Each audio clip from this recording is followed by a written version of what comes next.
mine. Okay. So, I'm ready. yeah, you're ready.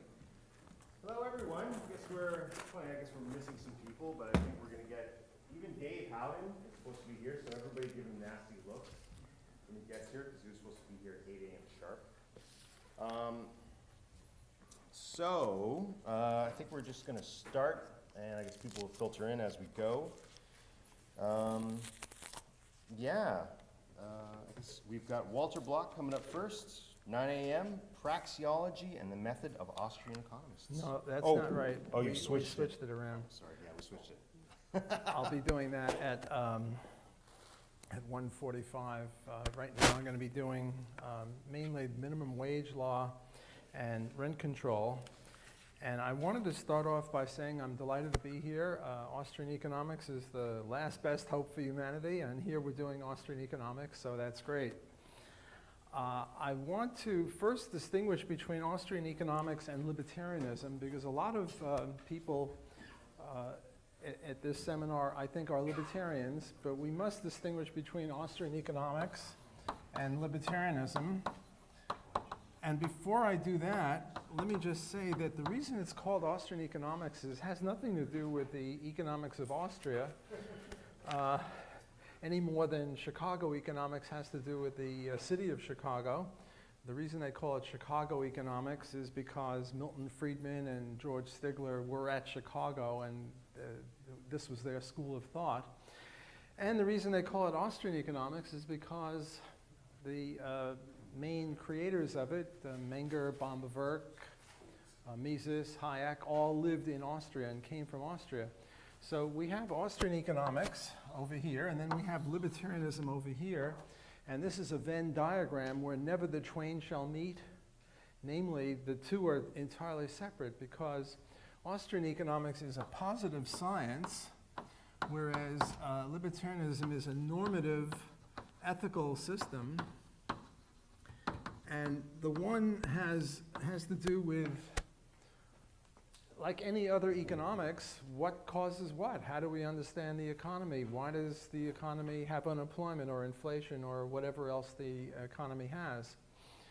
Whereas libertarianism is got a lot of shoulds in it. We should do this, we shouldn't do that. We should not commit rape or murder.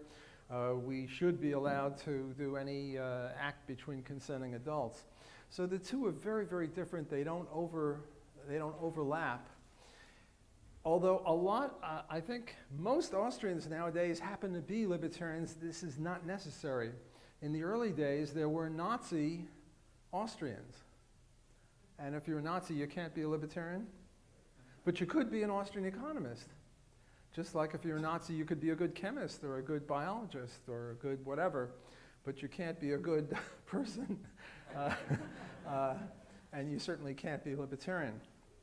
Now there's another Venn diagram, and that's Austrian economics.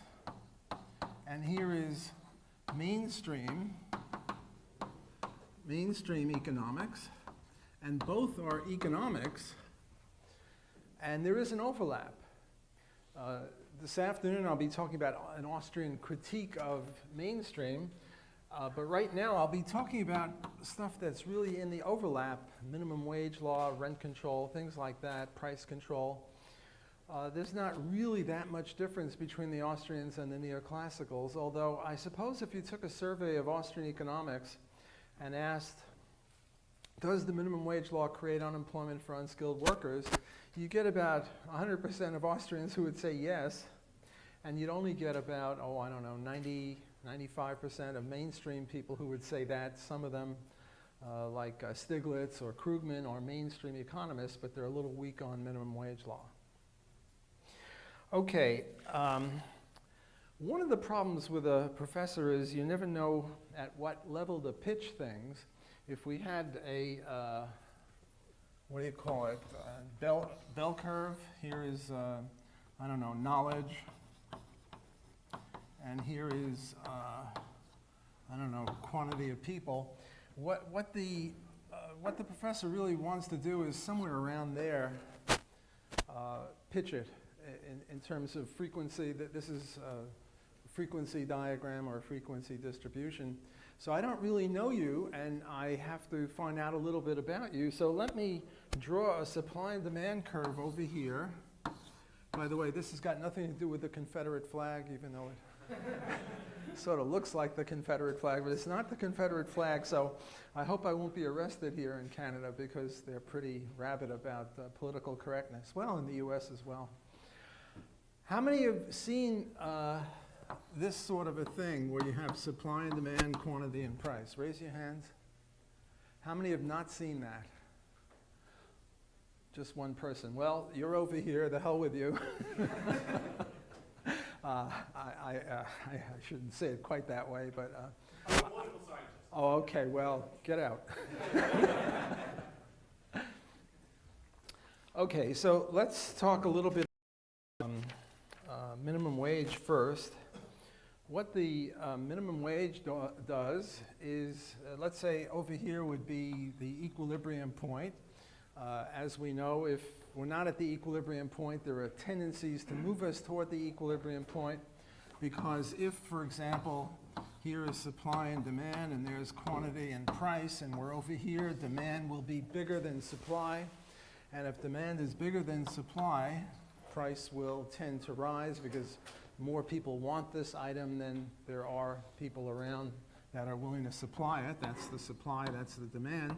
And on the other hand, if the price is higher than equilibrium, there will be a tendency for prices to fall.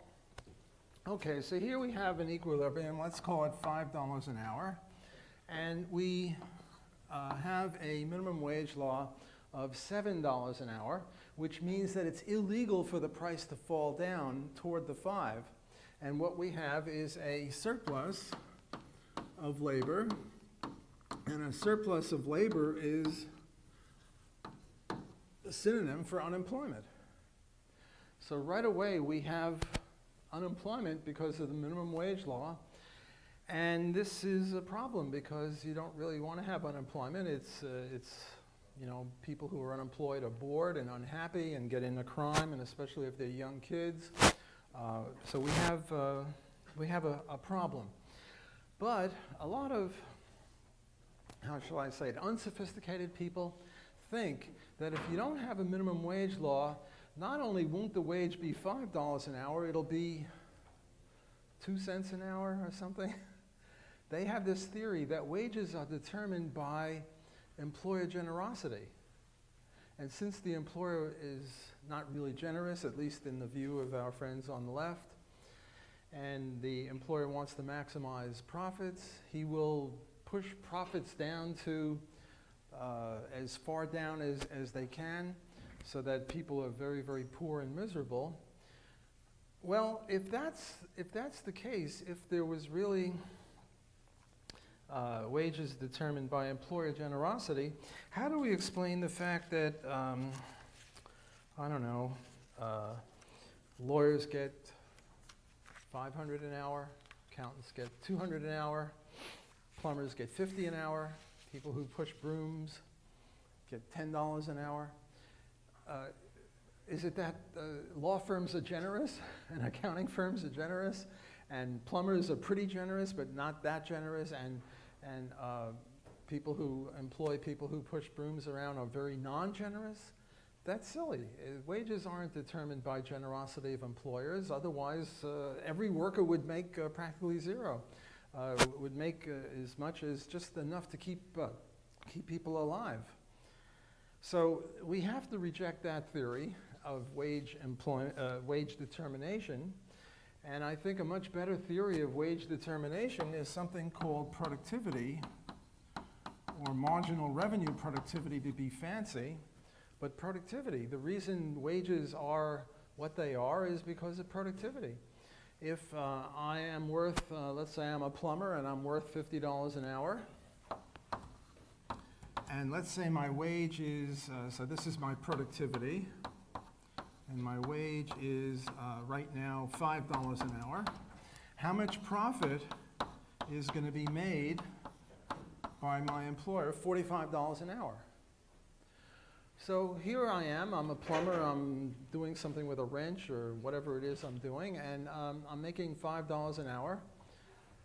And you're also an employer who employs plumbers. What are you gonna say about them apples? Anyone want to take a guess? That a Gail? Hire me away from my present employer. And what wage would you offer if you were a capitalist pig? $5.01. Right, because we don't want me to get uppity. We don't want me to make too much money. But 501 is a good way to start. But then someone, and at 501, the person will be making $44.99 profit. Someone else will say 502. Someone else will say 503. Now, in the real world, it's not going to go 501, 502, 503. It's going to be a lot closer to 50 than that. But in this hypothetical scenario that we're concocting, the wage will have this inexorable pressure to move up to whatever the equilibrium wage is, which is the productivity, which in this case is $50 an hour. So, wages tend to equal productivity. And if the productivity is $5 an hour, and the wage is, as we said, a minimum wage of $7. Right now it's around $7 in many municipalities or many jurisdictions in Canada and in the United States. Some places $8 and $9 and $10. In the more progressive areas, it's moving up toward $12 and $15. But let's just assume it's $7 an hour, and we have a person whose productivity is $5 an hour. Well, what profit will you make if you're employing somebody at $5 an hour, and profit we usually indicate as pi? Well, the amount of profit you'll be making is -2, which is not really a good idea for you to hire this person. Now, you might hire 1 or 2 people like this out of generosity, but if you hire 1 too many, what's going to happen to you? You're going to go broke because you're losing money. And that's no way to run a railroad or to run any other kind of business. Losing money on a person. See, some people think that the essence of a minimum wage law is to put a floor under wages, and the higher the wages are, the more people earn.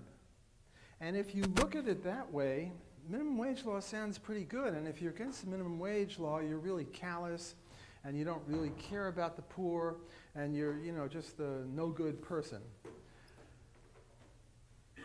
But that's, I think, a wrong metaphor or a wrong simile or whatever it is. I was bad at English, so I don't know that. But I think that's a bad way to look at it. The proper way to look at it is not that the minimum wage law is a floor and that the higher the floor rises, the higher everyone's wages rise. Rather, the minimum wage law is more like a barrier over which you have to jump. And the higher it is, the harder it is to jump over it. Right now we're having the Pan Am Games. I don't know if they have the high jump here, but the world's record in the high jump is something like 8 feet, 8 feet 2, where people actually jump over something 8 feet high. When I was a young guy, a young professor, what I would do to illustrate this is get a chair like this or a chair like this, and I would actually jump over it. Can you imagine? I could really jump over that. And I would illustrate that. And then when I got a little older, I would hold my attaché case like this, and I would jump over it. And then when I got a little older, I'd hold it like this. And then when I got a little older, I would hold it like this. Now, as an old fogey, I can't jump over that. But here's a program for our seminar. I'm now going to jump over this paper to illustrate. They say you're supposed to do something like this dramatic so people will remember what you're talking about. Otherwise, everyone will say, a bunch of lines on a board, who cares? So anyway, you're my witness, you two in the front. You can testify whether I'm cheating or not. I'm going to jump over this paper. And I want some applause if I succeed. Now, I don't know that I will succeed, but I'm going to try. I need a good, long running lead because I need the momentum. I'm sorry? Okay, I'm going to witness this. Oh, you're going to? He doesn't trust me. Okay, ready? Wait, a drum roll first. That's it, drum roll. Thank you, thank you. Of course, I paid him $5 to witness this, and I really didn't do it. I sort of messed up, but he's kind enough to say that I was able to jump over the paper. So the key is, can you jump over the minimum wage? And the higher it is, the harder it is to jump over. It's easy to jump over a piece of paper. It's relatively easy to jump over this. A little harder to jump over this. Much harder to jump over this. Very hard to jump over this or this. The higher it is, the harder it is to jump over. So these people are now talking about 15 an hour, which means you have to have productivity of $15 an hour in order such that the employer won't lose money if he hires you. But if it was a floor, why be so niggardly about the money? Why not raise it to 25 or 50 or 100 or 10,000 an hour? I mean, then we'd all be rich, right? I mean, if the thing could work, why are they so cheap? Thinking $15 an hour? You can't live, you can't have a good life on that. And they talk about, you have to have a good life to, be happy or something. Let's make it $10,000 an hour and we'll all be happy. I'm not taking questions now. They decided I'm only going 45 minutes and then we'll have questions later on. I think that's the program. Our friends on the left love foreign aid. Peter Bauer used to say, well, it's not really foreign aid. It hurts, just like welfare hurts the poor by breaking up their family, which is a whole other issue. And that foreign aid, you get the 3 M's. What are the 3 M's? 3 M's. Monuments. Doesn't have to be a statue of the dictator, but it could be a steel mill that makes steel at 5 times the price of what you could buy internationally.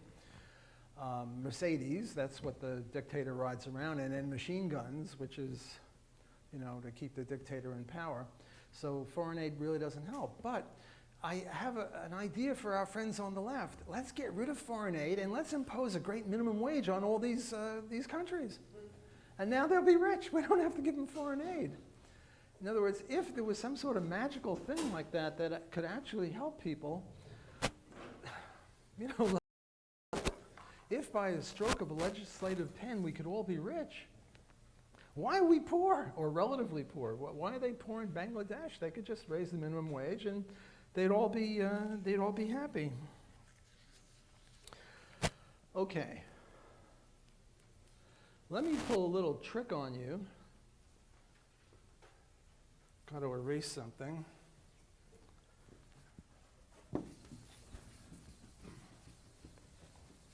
So far I've been doing stuff that I think I do in my intro classes.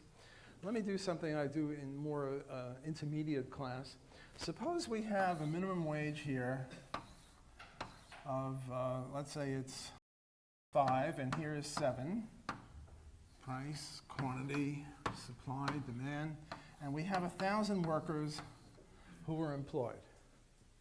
How much would all 1,000 workers be getting per hour? $5 times 1,000, or the sometimes called the wage bill would be 5,000.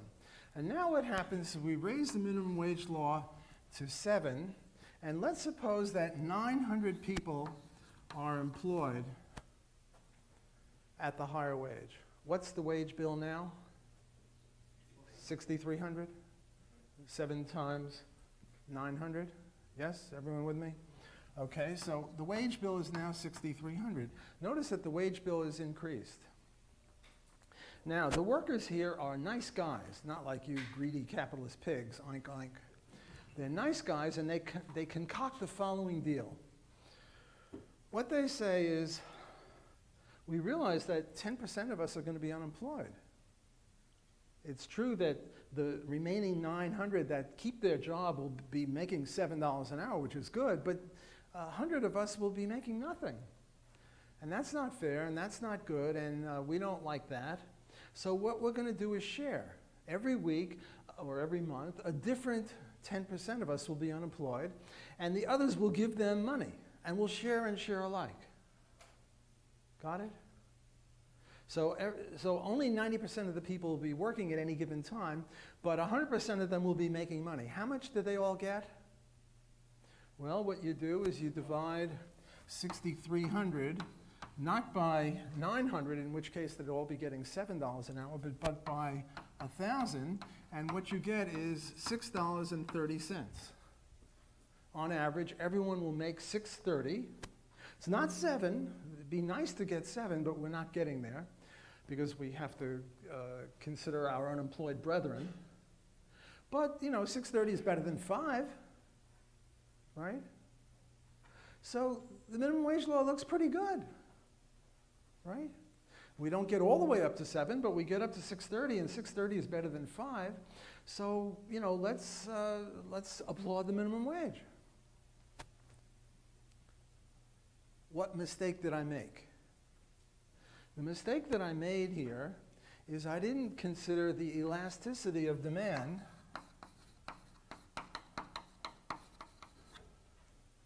which is a little, notice what I'm doing on my frequency distribution is I'm moving over here into elasticity, which is a little bit more complicated. So let me try to explain why this is wrong and why some econometric studies of the minimum wage law come up with a view that minimum wage law is pretty good. Sort of this sort of a thing. Why does the baseball pitcher pitch at 85 miles an hour? I think the world's record is something like 105 miles an hour for baseballs, 104, 106, somewhere in there. Now, most of them don't do 106, and most of them can't even get over 90, but 85 is pretty good. I used to play handball, and I once took a test, and how hard could I throw the ball, and I was maybe 60 years old, and it came out to about 50K, which is about 35 miles an hour. Pretty pathetic. Roughly as good as my jumping ability now. Why do they do that? Well, obviously, I mean, you know, duh. The reason they do that is they don't want the batter to have time to adjust. Because if the ball is coming by at 90 miles an hour, the batter, you know, it's hard to hit major league pitching. Whereas what they do at the beginning of the game, when they're having batting practice, is they throw the ball around 45, 50 miles an hour, and then even the shortstop hits it out of the park to give them confidence. Because if the ball is coming by at 40, 45, 50 miles an hour, you have a chance to adjust, and you can see the ball. Namely, the more time you give, the more you can adjust. Right? From baseball and from wages. Look, when they raised the wage in 1930, I forget when it was, somewhere in the 40s, and if you look in old black and white movies, you get into an elevator, and there's some guy there. He's not a pervert. He's the elevator operator. And he says, what floor do you want to go to? And you say, 15th floor. And he goes and moves around. And then he gets to the 15th floor, and he doesn't really get there exactly because the machinery isn't as good as it is now. And he says, wait, I can do better. And he moves it up an inch. And he says, watch out. You have to either step up or step down. Elevator operator. And at the time when we have elevator operators, the minimum wage law was 40 cents an hour. This is in the US. I'm not sure about the Canadian empirical stuff. And then what they did is they raised the minimum wage law to 70 cents, which was the highest percentage increase ever, much higher than going from 12 to 15 or 7 to 10 or whatever it is. This is almost a doubling. Now, what does the demand curve look like when it's instantaneous?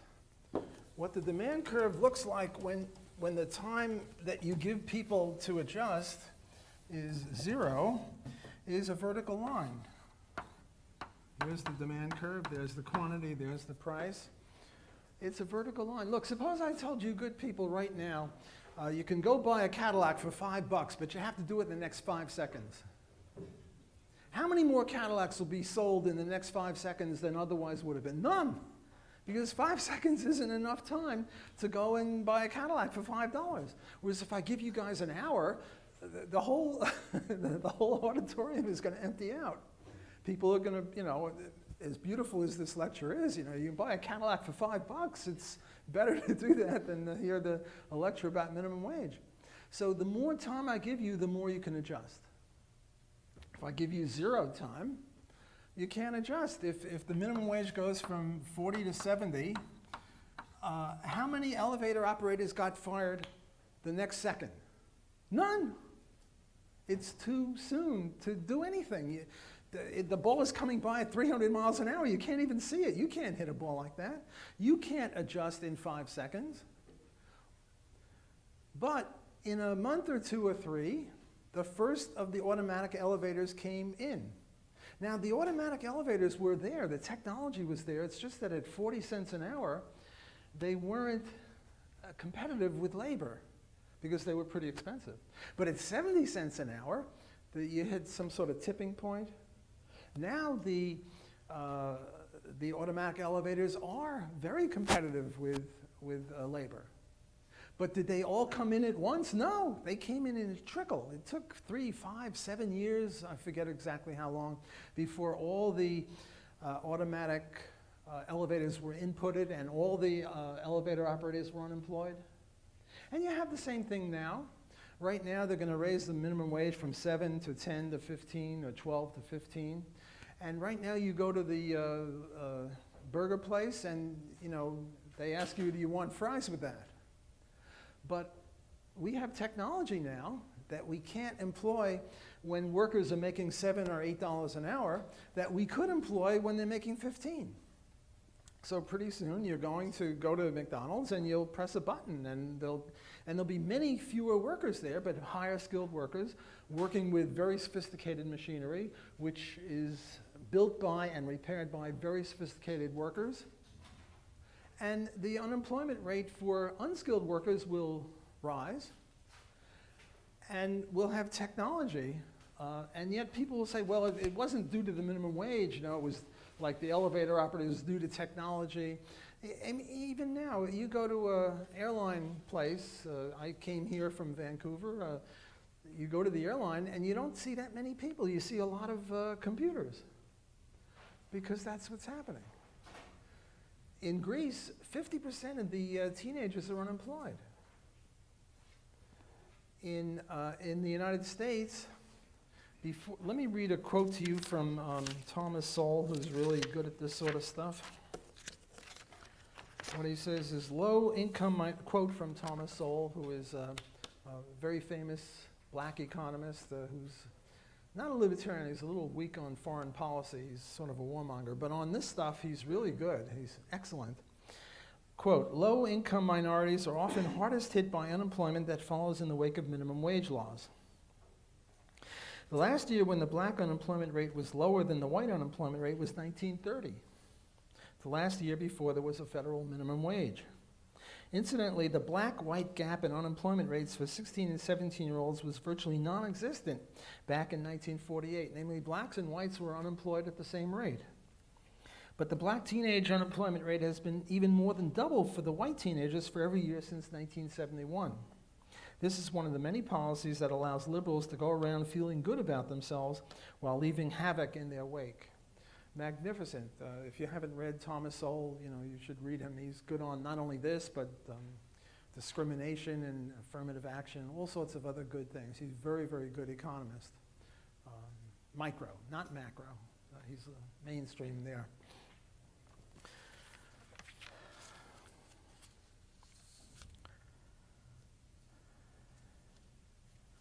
So the point here is that the elasticity in the short run is pretty inelastic. That's why the wage bill is higher than it was at $5 an hour. But if you give a little bit more time, then the demand curve sort of looks like that. So here's D, and here's D1, and here's D2. And as the time goes by, the demand curve becomes more and more elastic, flatter, if you will. So now, it's not going to be 900 people keeping their job, it's going to be 800. Then it's going to be 700. And if I drew this better, eventually it's going to be 0. These guys aren't going to be employed. You're going to have a more flattish demand curve in equilibrium or in some sort of evenly rotating economy. They'll all lose their jobs because they were all working at $5 an hour, and now you're asking them to pay $7. the wage bill is going to atrophy. So that's the flaw in this analysis that makes the minimum wage look good. The key element to remember is that elasticity in the long run is higher. The more people have a chance to adjust, the more they can lose out in unemployment. Okay, let me talk about a few other things. Racism now is a thing in the news, and we're all racist and we have to worry about racism. I'm not going to get into that, but the issue is, why is it that black unemployment is higher than white unemployment? Well, possibly because of racism. People don't trust black people, say. Most employers are white and they don't trust black people and they won't give them a chance. There was this guy, Horatio Alger, in the literature somewhere. Horatio Alger was a poor boy and he was trying to get a job, and he went to an employer and he said, "Hire me." And the guy said, "Well, I don't know. I don't know if I can trust you." And what Horatio Alger said is, "Look, give me a shot, give me a chance. I'll work for you for free for a day or two. And then you'll be able to judge." What would happen nowadays if the employer said, "Okay, I'll give you a chance, go work for free"? He'd be put in jail because he violated the minimum wage law. They have these things called, apprenticeships, where you go and work for somebody for free. I'm sorry? Internships. Thanks, I needed the help there. Internships. They interpret this somehow differently because somehow it's helping the worker. Everything helps the worker. There's a thing called on-the-job training, OJT, on-the-job training. On-the-job training means that you learn while you're on the job. Most of the way at this low level of becoming skilled is showing up at work on time, not fighting with the boss, not fighting with fellow workers, not fighting with the employee, with the customers. The customer's always right, within reason. So you learn from on-the-job training. So all internships should be illegal. If you interpret the minimum wage law literally, they are working at lower than the minimum wage. They're working at zero, so we should put all those people in jail. There was somebody who was interviewing Nancy Pelosi, who is a senator who has a lot of interns. Of course, the most famous intern is Clinton's intern, Monica Lewinsky. Thank God for Monica.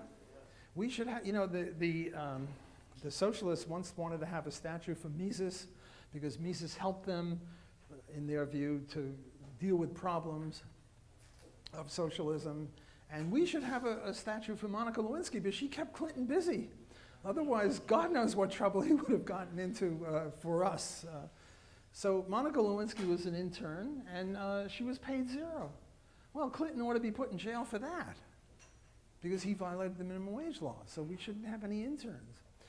Well, getting back to the black-white, there is racism, there is, I don't know what you want to call it, I don't want to get into that whole issue, but white people perhaps don't trust black people as much as they trust other white people, and they're not willing to give them a chance, which is one reason why black unemployment is higher than white unemployment. But it's not just a white-black thing, it's also an old-young thing. Namely, middle-aged people have a higher productivity than people who are just starting out, and fewer of the young people can jump over the $12 an hour minimum wage, more middle-aged people can. So the unemployment rate for middle-aged people is roughly double for young people, and the unemployment rate for black people is roughly double for white people. So if you add the two of them together, you get quadruple, and that's true. The unemployment for black teens is roughly quadruple for white middle-aged people. And then you also have, for some reason, girls are more productive than boys at this level, more able to follow orders, whatever it is. So black teenage males get it from being black, from being teenage, and from being male. And their unemployment rate is up in the stratosphere. Actually, it's not that high because you have this thing called the discouraged worker effect. Because if you're looking for jobs and you keep looking for jobs and you don't find any and you stop looking, guess what happens? You're no longer unemployed. Isn't that great? So the unemployment rate is a little underestimated for those people. This is, horrible. We have a very, very high proportion of people in jail are black teenage males or young males in their 20s. And a lot of that is due to drug laws, but some of it is due to minimum wage law. So you might ask, well, if the minimum wage law is so bad, why do we have it? And in economics, we have a thing called, I'm not sure how to spell this, cui bono. It's just a fancy way of saying who benefits. And now we're detectives, we're economist detectives, and we're trying to figure out why something occurs. If we were real detectives and we saw a body lying here, one of the things we would do is ask, well, who gains? Let's say it's an old man, my age, I'm 73, and I'm lying here dead. The detective is going to say, who's going to gain? My kids will get an inheritance, so you look at my kids, my wife, who knows? She's got another boyfriend, wants to get rid of me. My enemies, the detectives will ask people, well, who hates, well, line up. A lot of people hate me, so that might work out too well. So we have to ask, who benefits from the minimum wage? Well, we can make a list of who benefits from minimum wage, given that the main effect of the minimum wage, or one of the big effects of the minimum wage, is unemployment for unskilled workers. So you naturally look at cops. There's more business for cops. Because if everyone behaved, there wouldn't be much need for cops. Well, here you have a whole bunch of people that are not behaving because they can't get a job and they're bored stiff and they're young and strong and vigorous and they can't work. Cops, jailers, all gain. Maybe psychologists gain because there's more business for them. I'm not sure. There's a whole long list. The main people, also unions, gain because skilled workers are always in competition with unskilled workers. Because you can get the same job done with, 2 skilled workers and 10 unskilled workers, or maybe with 5 skilled workers and 5 unskilled workers, or maybe 1 skilled worker and 20 unskilled workers. In other words, there's trade-offs between skilled and unskilled workers. So here's the scenario. The union comes into the boss and says, boss, we're making $30 an hour. We want to raise to 35. What's the first thing that the boss thinks about? Substituting out of the suddenly more expensive factor production into a lower cost factor production. For example, if I'm making rowboats and I can make them out of plastic, wood, or metal, and all of a sudden the price of metal doubles, well, I'm more likely to make the rowboat out of plastic or wood. And vice also, if the price of wood rises, less wooden rowboats and more plastic and metal. It's just common sense. You can use a isoquant to illustrate this. Here is an isoquant, which means 100 shoes. And here is skilled workers, and here are unskilled workers. And you can make it in this combination, that combination, this combination. You can make the 100 shoes in various ways. But now the skilled workers want a raised wage. They want a higher wage, and they say, if you don't give it to us, we're going to, mess you up. The employer says, well, the hell with you guys. I'm going to hire a bunch of unskilled workers. The union doesn't much like that. Now, in the old days, they would call them scabs, the unskilled workers. I'm not sure why scab isn't a hate speech, sort of like the N word for blacks or the K word for Jews. Scab is, pretty disgusting. But somehow it doesn't work out that way because our friends on the left run the media, so scabs isn't a matter of hate. So they call them scabs and they try to beat them up. The only problem with that is that the scabs fight back. You know, you break their tires, they break your tires, you hit them with a bat, they hit you back with a bat. Who needs it? That's so blue-collarish. We want to be white-collarish. And what's the best way to get rid of scabs so that you don't have to beat them up? Minimum wage. Just price them out of the market. It's cool. I mean, that's the way to go if you're a union organizer. You raise that minimum wage as high as you can, which makes it impossible, and you don't have to beat up any scab. You know, the problem with beating up scabs is you get them bloody, but you get blood all over yourself too, and that's no good. So the minimum wage law is not a good thing. Later in my lecture at 1 in the afternoon sometime, I'm going to be going over the praxeology and the method of Austrian economics. I'm going to talk about whether, I'm going to, see right now I've done a mainstream thing. I think if a mainstream economist heard me talking, he would say, yeah, got it pretty correctly. Later on, I'm going to give an Austrian slant on this, and I'm going to talk about econometric studies and whether this is apodictically true, what I've been saying, or is this an empirical generalization.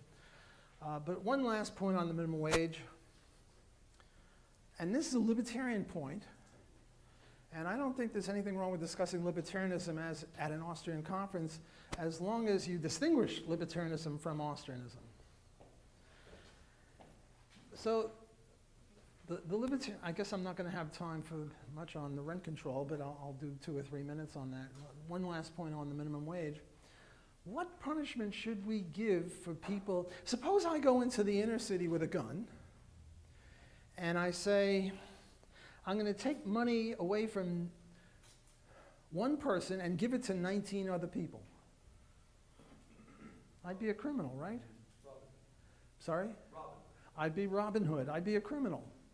I mean, Robin Hood, the question was, did he take it from the rich and give it to the poor, or did he take it from thieves and give it to victims? That's a whole other issue.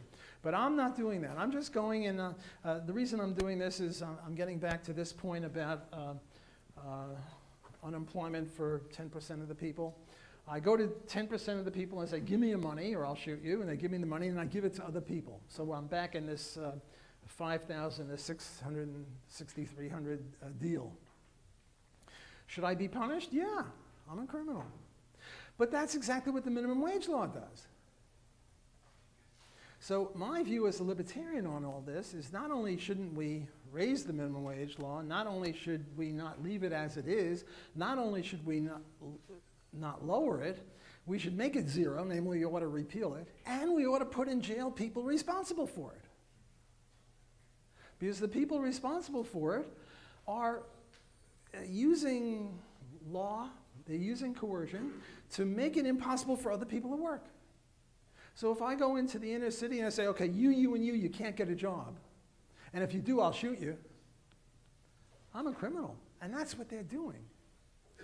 I said this publicly, and several people said, with friends like Block, we don't need enemies. Who was it? I forget his name. I can picture him, but he said that, and I wrote back, why? And he said, well, I don't have to answer that.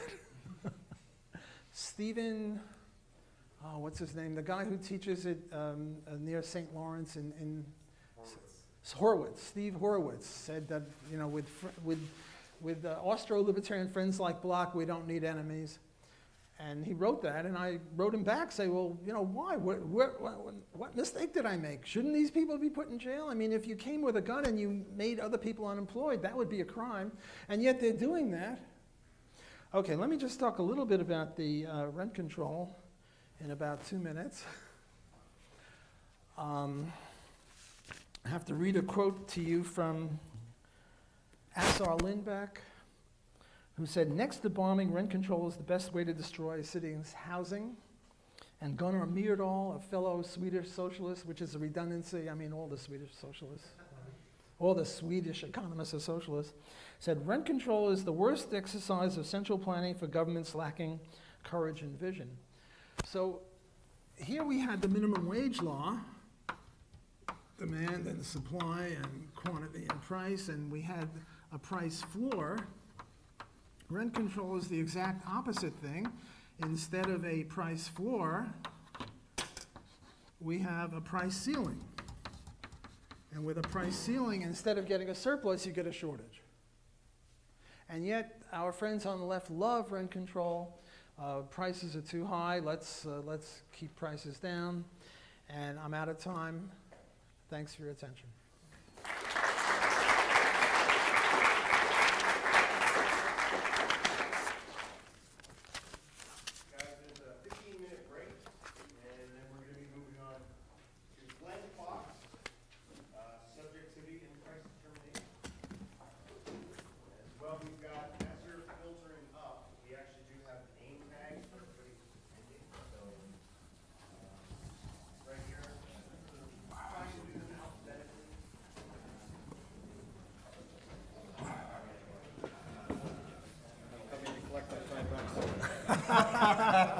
Well done. Thank you, thank you. I was going to ask you whether you would consider rent control and minimum wage laws a violation of property rights and the non-aggression principle. Oh, absolutely. How would you argue it? Because I'm a politician, I run for the Libertarian Party, so I want to argue it. Fantastic, sure. Well, Yeah. you just can't charge what you want for it. So it's, The minimum wage law, to me, if I'm a business owner, yeah.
Can I have everybody take a seat so we can get our second session of the day started?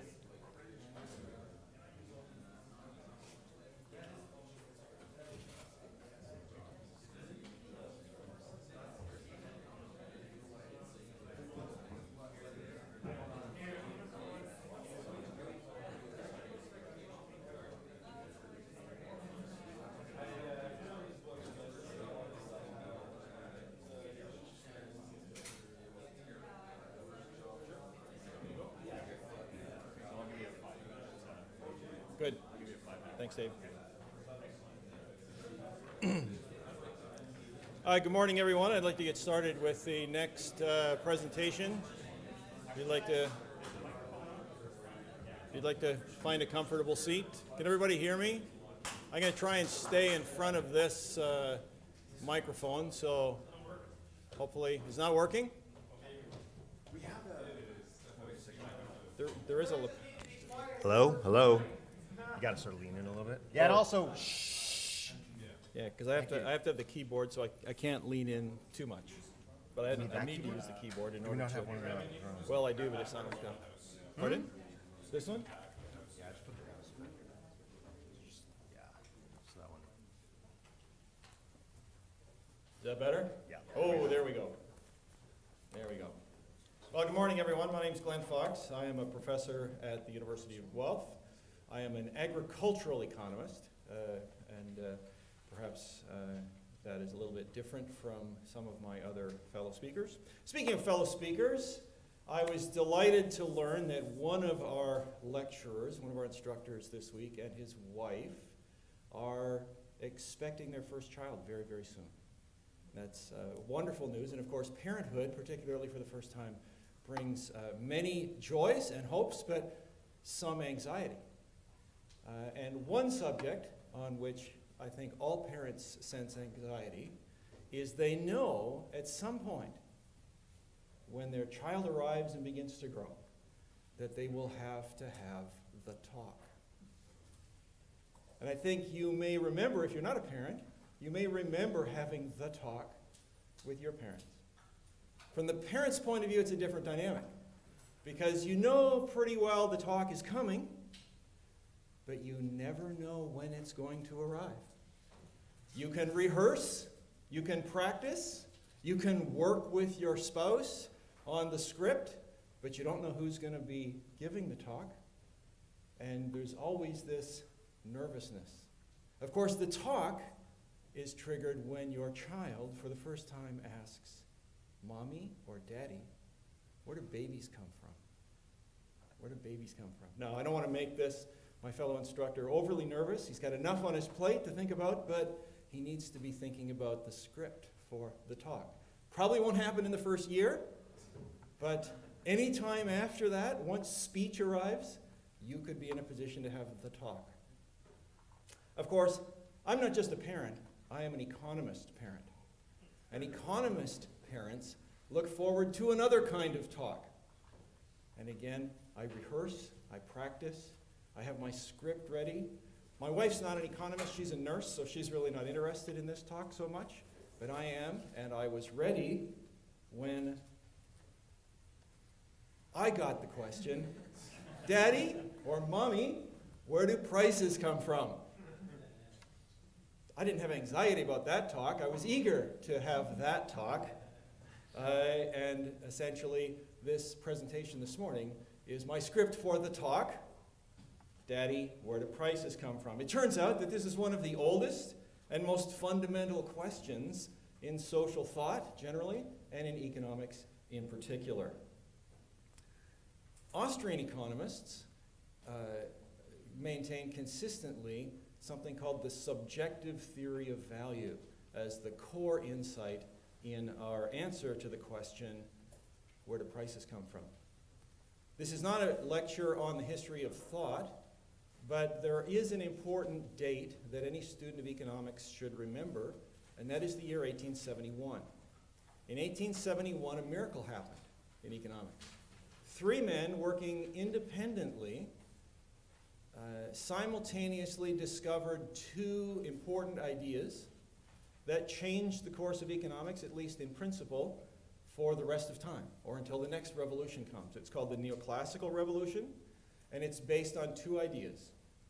The first idea is the distinction between marginal utility and total utility, and the second is the subjective theory of value, which was developed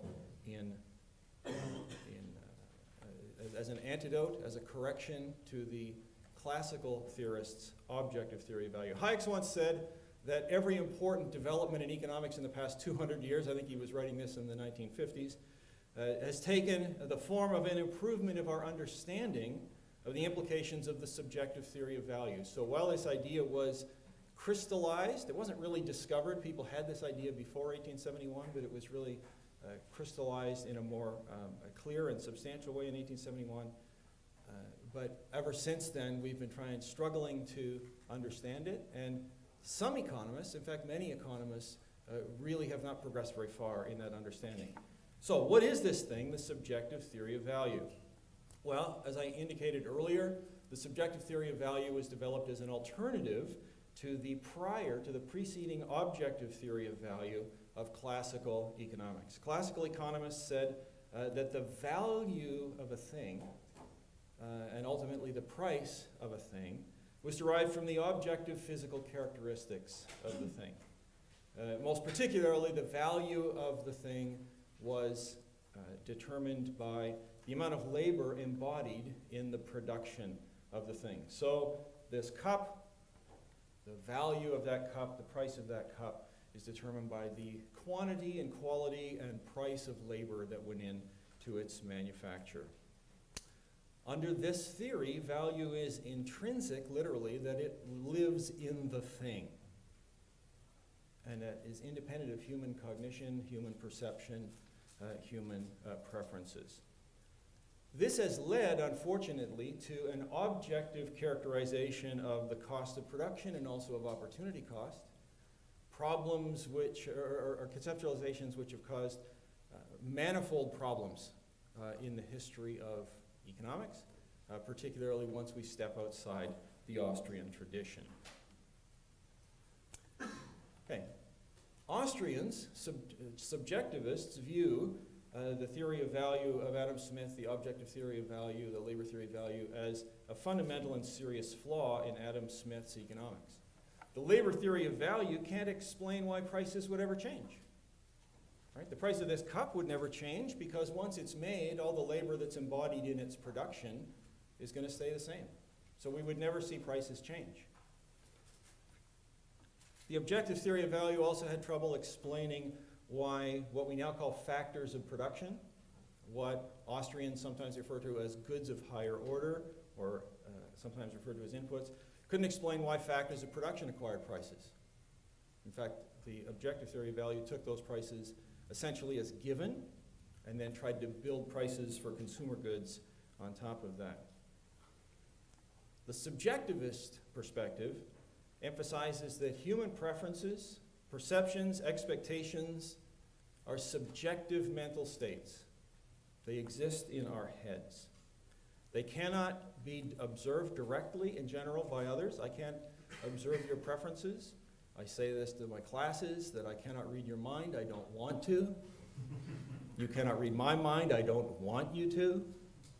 We all understand that, but that observation has significant implications. So we can't observe one another's preferences, perceptions, and expectations, but we believe that people act on the basis of those subjective preferences, expectations, and perceptions, these subjective mental states.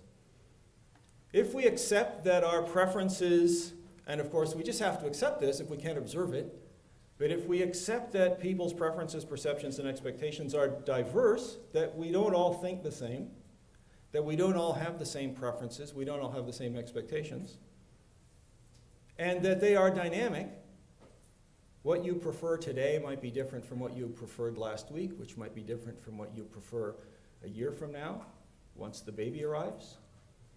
You might have stronger preferences for sleep than you have now. Then this raises a paradox. How can social coordination ever take place? We have large numbers of people acting on the basis of these unobservable subjective mental states, making countless decisions each day. Many of those decisions involve interaction with other human beings. How is it we don't inevitably end up with chaos, bumping into one another, with all of our plans being thwarted by the plans of others whose motives we can't see? Here is where the price system comes into play.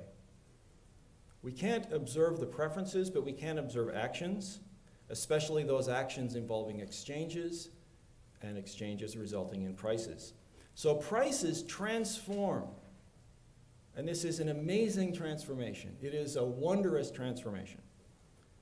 Transform hidden subjective information into objective knowledge that can be used to coordinate actions. Of course, this takes place in a particular set of circumstances, and I'm going to talk about a little bit this morning. I'm going to touch on it a little bit more this afternoon when I talk about our free markets, fair markets. But market exchanges take place in a particular context. An example that I use in class is, suppose I neglect my professorial duties during the day and rent a van and drive around through neighborhoods in the city where I teach and observe houses where people are away at work during the day, break into those houses and steal their television sets. And then on Friday nights, I make it known that you can buy television sets out of the back of my van, virtually new large screen television sets, high definition widescreen television sets for $50, cash only, no warranty, no returns. Well, that's a price. That's an objective piece of information. You may or may not want to purchase a television set from me out of the back of my van. By the way, this is purely hypothetical. Realize this is being recorded. I do not do this. It's only for purposes of illustration. I'm not going to do any gymnastic demonstrations, as the previous speaker has done, so I'm just telling stories. Okay? And under those circumstances, that's not what we have in mind when we think about prices or the price system coordinating human action. Market exchanges take place in an institutional, ethical, legal context, particularly a legal context, an institutional context of private property and freedom of contract. The subjective theory of value hopefully can help us understand this process, and it really is, on its face, a paradoxical, a strange process, something that can transform unobservable subjective information into observable objective information. And that will help us, I think, understand the function and the role of the price system. The story, my story, begins, as many good stories begin, with Karl Menger. Karl Menger was a professor of economics at the University of Vienna in the late 1800s and early 1900s. He is generally recognized as the originator of the Austrian school. Economists in Germany wanted to come up with a name for this view that was characteristic of Menger and his associates, and they came up with Austrian. It really seems to have had the connotation of being pejorative, that the Austrians, that's sort of hinterland. That's of lesser intellectual, so it was an insult really to call it Austrian, but the name stuck. And as Walter Block indicated, Austrian economics is not about the economics of Austria. It is about the economics that was started largely by Menger at the University of Vienna. Menger was really quite an amazing person. We might call him a polymath today. He wrote and produced plays. So he was a very literary individual. He worked for a number of years as a commodity market analyst, and after that went back to school. And by all accounts, I think he must have been a problem student. I get the impression from reading some of his biographical information that he was a student that sat in the back row and put up his hand on a fairly regular basis and said, "But professor, that's not the way the world works." I hope that some of you are that student. But I think that was Menger speaking to his experience as a commodity market analyst, critiquing the then available price theory that he was being taught. He was so dissatisfied by the content of this material that he decided to write a book. The book became Principles of Economics, which was published in 1871, which was his contribution to that neoclassical revolution that I mentioned a few minutes ago. He retired in 1902, he died in 1921, but of course I'm endeared to him because he was an avid fisherman. And so what's not to like about somebody being an avid fisherman? Menger's principles starts with what he calls the general theory of the good. And he says that 4 things are necessary for something to be a good. First, it must be capable of meeting a human need. There must be a causal connection between the characteristics of the thing and the meeting of that need. There must be human knowledge about the existence of the good. You must understand, you must know something about this causality. And you must have command over the thing. The fact that a good exists, if you don't have any command over it, if you can't control it, if you can't use it, then that thing is not a good. Okay? But the emphasis in Menger's theory is that goods are a matter of human perception, human knowledge and command, subjective mental states, technology, and institutions. Menger distinguished between what he called goods of the first order, which we would today think of as consumer goods, and goods of higher order was his term for what today we might call inputs, capital goods, factors of production. Menger's theory of value is the centerpiece of his principles, and I've extracted several quite instructive quotations. Value is therefore nothing inherent in goods. This was a revolutionary statement coming to the ears of the classical economists. It is no property of them, but merely the importance that we first attribute to the satisfaction of our needs. Value lives in human heads. Hence, value does not exist outside of the consciousness of men, or for that matter, women. And objectification of the value of goods, which is entirely subjective in nature, has nevertheless contributed very greatly to confusion about the basic principles of our science, and I would argue, and continues today to contribute to confusion. Menger developed, really, I think, for the first time, this is one of his most noteworthy contributions, a theory of the value or the price of goods of higher order.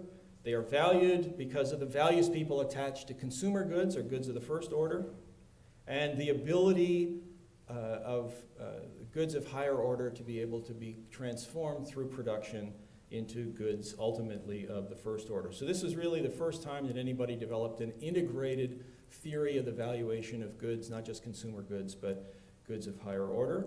And the causality in Menger's theory runs from goods of the first order, that is consumer goods, backwards to the factors of production, not the other way around, which was the way that the classical economists characterized it.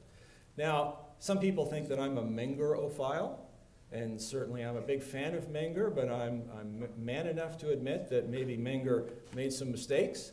And he does lapse at one point into talking about almost a false consciousness model, almost a Marxian false consciousness model. And he argues that some things that people perceive to be goods really aren't goods at all. And he calls these imaginary goods, and in those he includes things like charms, the majority of medicines administered to sick people by early civilizations, divining rods, love potions, etc., instruments of pagan worship. So I'm not saying that everything in Menger's principles is perfect. I think this is inconsistent with his theory of value to describe these as imaginary goods. And luckily, it's not central to his argument. We could excerpt that from principles and still have an excellent theory. Somebody's going to talk about the use of knowledge in society, either later today or tomorrow. I don't want to steal Dave Clement's thunder on this, so I just want to talk about briefly the connection between the subjective theory of value and Hayek's knowledge problem, which he articulated in a justly famous paper in the American Economic Review in 1945 called The Use of Knowledge in Society. Hayek distinguished between two categories of knowledge. One was scientific knowledge, which for our purposes we can think of as objective, centralized knowledge. And then the other category he called knowledge of the particulars of time and place, which is sort of a clumsy phrase, but nevertheless captures the essence of the idea. And this is this subjective knowledge. It exists in people's heads. It's distributed. Each one of us is carrying around a piece of it.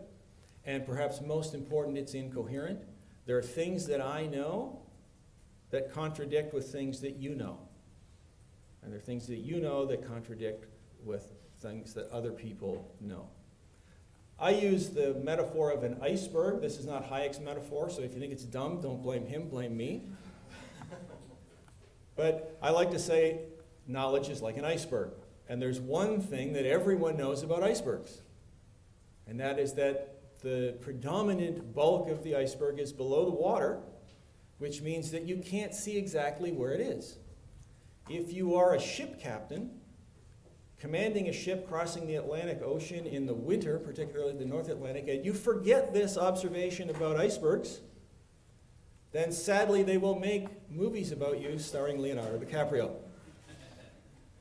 Pretty much everybody else understands that, that icebergs have a visible part, and in Hayekian terms, that's the scientific knowledge, and they have an invisible part, that is the subjective knowledge of the particulars of time and place. Okay? And one of my students this year pointed out, and the price system is like a sonar that lets you see the outlines of the iceberg below the ocean, below the surface of the ocean. And that student got an A. Okay? So the mobilization of knowledge, particularly this subjective knowledge, is the function of the price system, which I'm sure David will talk about in a subsequent lecture. Now, Hayek really doesn't explain the process. There's this thing called the price system, and it transforms this knowledge of the particulars of time and place into objective price knowledge, and he uses an example of the tin market to illustrate this. But Randy Barnett, who's a lawyer and otherwise a good person, wrote a very informative essay kind of filling in the institutional process that Hayek, I think, had in mind, and Barnett points out that it is these institutions of several property and freedom of contract that enable this transformation. Several property is a term that Barnett attributes to Hayek rather than private property. Hayek championed the use of the term several property to emphasize that this is property distributed among the several, emphasizing the distributed nature of private property. And Barnett explains, completely consistently with Hayek, that several property is a necessary condition for the transformation of subjective knowledge into objective knowledge. The other element is freedom of contract, which, and this point of the lecture is all about prepositions. Freedom of contract involves freedom to contract, that is, to make exchanges with someone as you see fit without interference by someone else. And freedom from contract, that is, the capacity to refrain from making exchanges with someone who might want to exchange with you if you don't want to. Freedom of contract means that the transfer of several property from one individual to another is subject to a requirement of consent on the part of the current owner. And it is this requirement for consent that is the linchpin of this transformation of subjective knowledge into objective knowledge. If someone wants what I own, they can do one of two things. Well, first they can beat me up and take it. By the way, not consistent with freedom of contract. Or they can offer me satisfactory terms. They can offer me something else in exchange that I want more. And then they can secure my consent and the transaction can take place. And this results in the transformation of knowledge that I alluded to earlier. If they offer me terms that I find acceptable and the exchange takes place, something amazing happens. Subjective knowledge, which we cannot otherwise observe, is transformed into objective knowledge. And the terms of the exchange, the price, can become objective knowledge to coordinate others' actions. The price exceeds the value that I place on the thing that I originally owned. But it is less than the value that the aspiring new owner places on the thing that he or she wants. Okay? There's a thread in modern economics literature about asymmetric information and how asymmetric information causes market failures, causes inefficiency. I would argue that without asymmetric information, there would never be any market exchanges. Because in a market exchange, the buyer knows that the thing is worth more than the price, and the seller knows that the thing is, no, did I get that right? Anyway, the buyer and the seller know opposite things with respect to the price when it comes to the thing being exchanged. Okay? The person who buys shares on the stock exchange knows something opposite to the person who sells those same shares. So every market exchange involves asymmetric information, and I'm often critical of economists about using this term asymmetric information imprecisely. Okay? What's the basis for this understanding? Is it empirical? I understand Professor Block is going to talk about praxeology later today, and he is going to answer both of those questions, I anticipate. Now, if someone takes what I own by force or fraud, then that transformation does not take place. We don't know because there's no consent. Anything about my preferences, about my valuation of the thing that was taken from me by force or fraud. Opportunity cost rests firmly, at least should rest firmly, on the concept of the subjective theory of value. Opportunity cost is something that professors of economics emphasize frequently in their introductory classes in particular. But again, it's something that's frequently misunderstood. Particularly, it's often taught, it's often applied in a way that's inconsistent with the subjective theory of value. Based on the subjective theory of value, opportunity cost is the value that a person attaches to the best alternative action that's foregone when he or she chooses a particular course of action. That is fairly conventional until I emphasize that valuation, that the value attached is personal and subjective and unobservable by others. It's a magnitude of utility, it's a magnitude of a subjective mental state. Okay? Others can't observe it. Opportunity cost disappears once you take an action. Okay? It disappears once you take an action, once you make a choice, because you never get to relive that choice, at least exactly. You may face a similar choice in the future, but you will be older, and it will be in different circumstances. If you want to know more about this, James Buchanan wrote an excellent monograph in 1969 called Cost and Choice, which is just a wonderful exposition of opportunity cost. Menger used his theory of subjective value, along with some other elements in his principles, to develop what he called the theory of the commodity, and ultimately his theory of money. And he produced a theory of the origin of money fully consistent with the subjective theory of value. He builds on his theory of exchange. Then he observes that in exchanges, not all things that we exchange are equally readily exchangeable. Okay? There's some things it's easy to find somebody to exchange with, and then other things we have to work a lot harder. He describes this as the degree of marketability. And the gold and silver, in his monetary theory, are the two commodities that in most societies historically emerged as money, and they emerged as money according to this theory because they were the most marketable of commodities. It wasn't anything inherent, it wasn't anything intrinsic in them. It was an economic and functional application of the subjective theory of value that gold and silver frequently became the most marketable commodity, and they became the medium of exchange. Okay, there are many implications of the subjective theory of value, and as I indicated earlier, a great deal of the modern economics literature still does not fully appreciate all of these implications. The first thing that I would argue, and this goes against at least two Nobel Prize winners, Gary Becker and George Stigler, is that people's preferences are diverse and changing. Okay? Again, because we can't observe them, this is something that I can't point to empirical evidence to tell you that that is the case. I think it's something that most people accept on sort of a common sense level.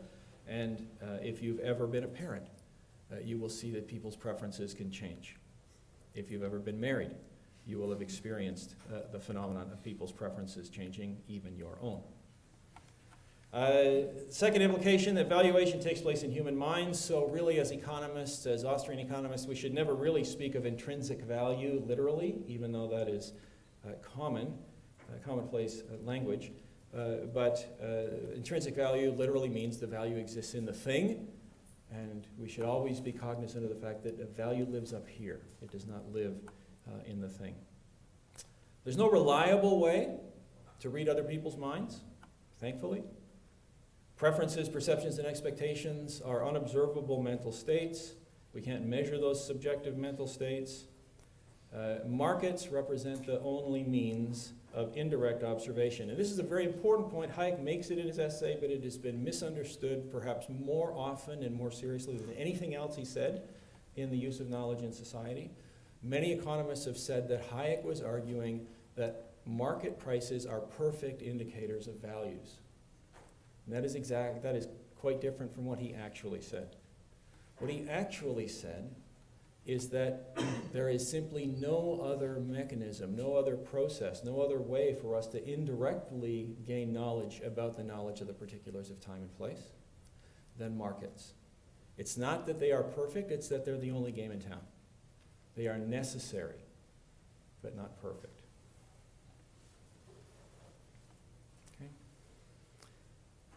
Again, this is not a lecture about the history of economic thought, but I just want to interject here a couple of observations about how scientific disciplines and scholarly disciplines advance. And it seems to me that there are two theories that predominate. One is the Whig theory, and the Whig theory is that knowledge in a field advances incrementally and linearly over time. So what's known today is based on what was known yesterday, and what was known yesterday was based on what was known last year.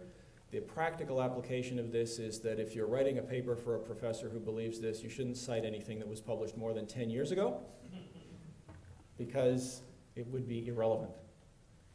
Okay? So if you have Whig professors, be aware that the dating of your reference list might matter. The alternative theory, and this is one to which I subscribe, I call the museum secrets theory. And museums, if you're a Whig, are a little bit of a puzzle. Because museums, and by the way, down the street there's the Bata Shoe Museum. I haven't been in, I understand it's full of shoes. Full of old shoes that people aren't wearing anymore. Why do we have museums? Full of stuff that's old that people don't use anymore. I hypothesize that there's a perfectly good reason, maybe not for shoes, but admit it, there are several members of my family that aspire to tour the Bata Shoe Museum, so I certainly don't want to speak ill or imply that that's activity. But the museum secrets theory says that there's old stuff, that there's old knowledge that we keep around because we might discover things, we might learn things, or we might rediscover things that people in the past knew. And that's a useful way to think about scholarly inquiry. And I would argue that Menger's Principles is one of those museum secrets treasures that we need to take out more often than we do, dust it off, study it, and look from a contemporary point of view at its insights. So things published more than 10 years ago very often have great value. And my reading list on my courses often contains things published much longer ago than 10 years ago. So what does all this have to do with price formation? Just to kind of bring that together, I've talked about it a little bit. Most of modern contemporary microeconomics has lost sight of its subjectivist roots and therefore has lost sight of this element of its theory of price determination and is focused more on marginal utility, I think to its detriment. Some speakers today may talk about the Austrian tradition versus the neoclassical tradition. I don't use that distinction anymore because I argue that the Austrian tradition is the most neoclassical of neoclassical traditions within economics. And it is because it maintains both the importance of the subjective theory of value and the importance of the distinction between marginal utility and total utility. And those are the two founding concepts of the neoclassical revolution. Walrasian economics, which is what is most of the mainstream, emphasizes almost exclusively the marginal versus total utility distinction, and therefore historically, literally has less claim to being called neoclassical than the Austrians do. I may be the only person in the world that believes that. But the Austrian theory is centrally neoclassical because it maintains the importance of both of these. But the insights of the subjective theory of value I see are being rediscovered. I recently read a piece by some mainstream monetary theorists who essentially have rediscovered Menger's monetary theory 120 years, 130 years later. Okay. Cose's last book, How China Became Capitalist, could have been written by an Austrian if Coase didn't reject the Austrian point of view. Okay, so economist parents and the talk. Daddy or mommy, where do prices come from? Well, here's the answer. If you are going to be a parent and an economist someday, write this down. Virginia, or whatever you choose. I don't want to predispose what name you'll choose for your child. Kind of an awkward name for a boy, but a pretty good name for a girl. They originate in our heads and take form and evolve through voluntary cooperation of consenting owners of private property. And you rely on them every day to make sense of your life. And I didn't start this lecture today with a movie, but I'll leave it with a movie recommendation. And I start, actually, I teach a first-year class, a fourth-year class, and a graduate class at the University of Guelph. Different audiences, different students, different topics. But I start every class with a movie. And the movie is I Pencil. There's actually a written version of it, but I find that it's more contemporary to have the video, so we show the video, we talk about the video. Wonderful, wonderful recent production of the classic piece called I Pencil that explains how even in a simple thing like a pencil, a technology that we probably don't even think of as a technology, something that we take so for granted that the ones that we have in our possession, we probably can't even remember how we came to acquire them, is yet so complex and depends so much on coordinated human interaction that no one in the world knows how to make one. And yet they are abundant. So that's, I think I have a few minutes for questions or discussion if anybody is interested, but that's my remarks. Thank you.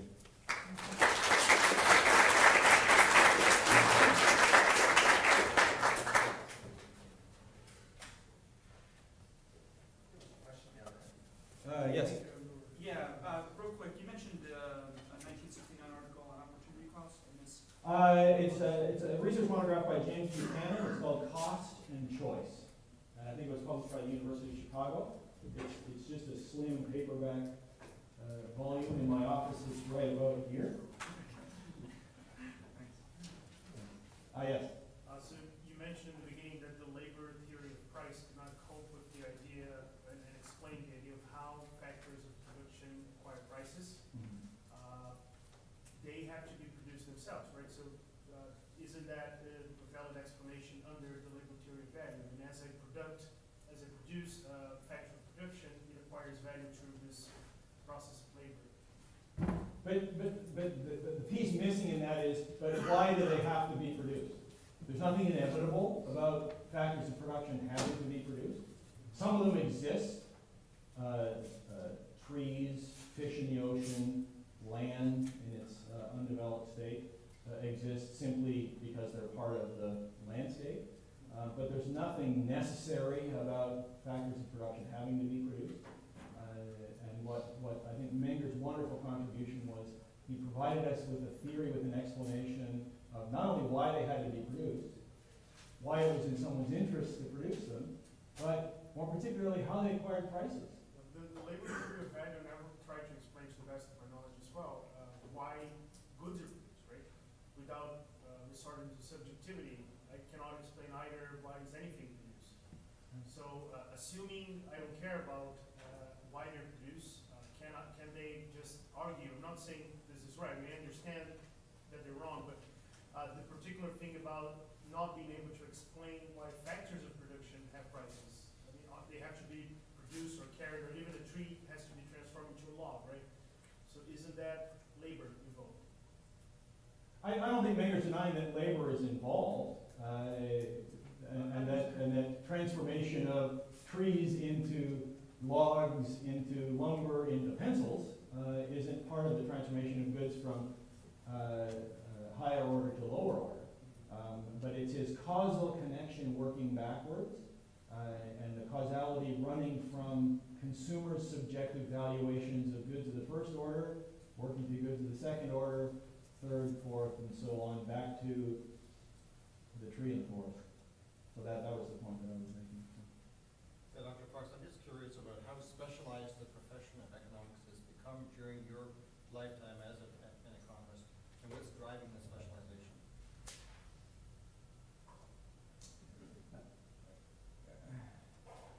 done any surveys on this recently. My impression is that the specialization pendulum is swinging back toward more generalization than has been the case in the past. I think there was a point in time, perhaps when I was in graduate school in the late 70s and 80s, when specialization was about the only opportunity for survival that particularly young professionals had.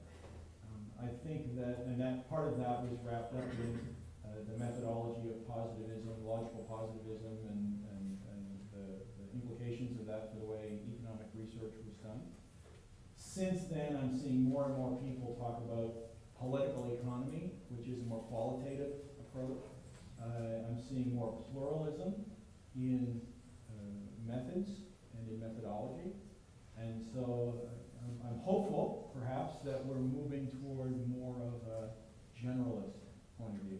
Now, I mentioned at the beginning I'm an agricultural economist, and we're a little bit different breed of cat in some respects from the general economist, in that we often work collaboratively as teams with our faculty colleagues in animal science or plant science or soil science working on interdisciplinary projects. And so to some extent, we have to be more generalists because we have to be able to not only know our economics, but we also have to understand plant systems and animal systems and food systems.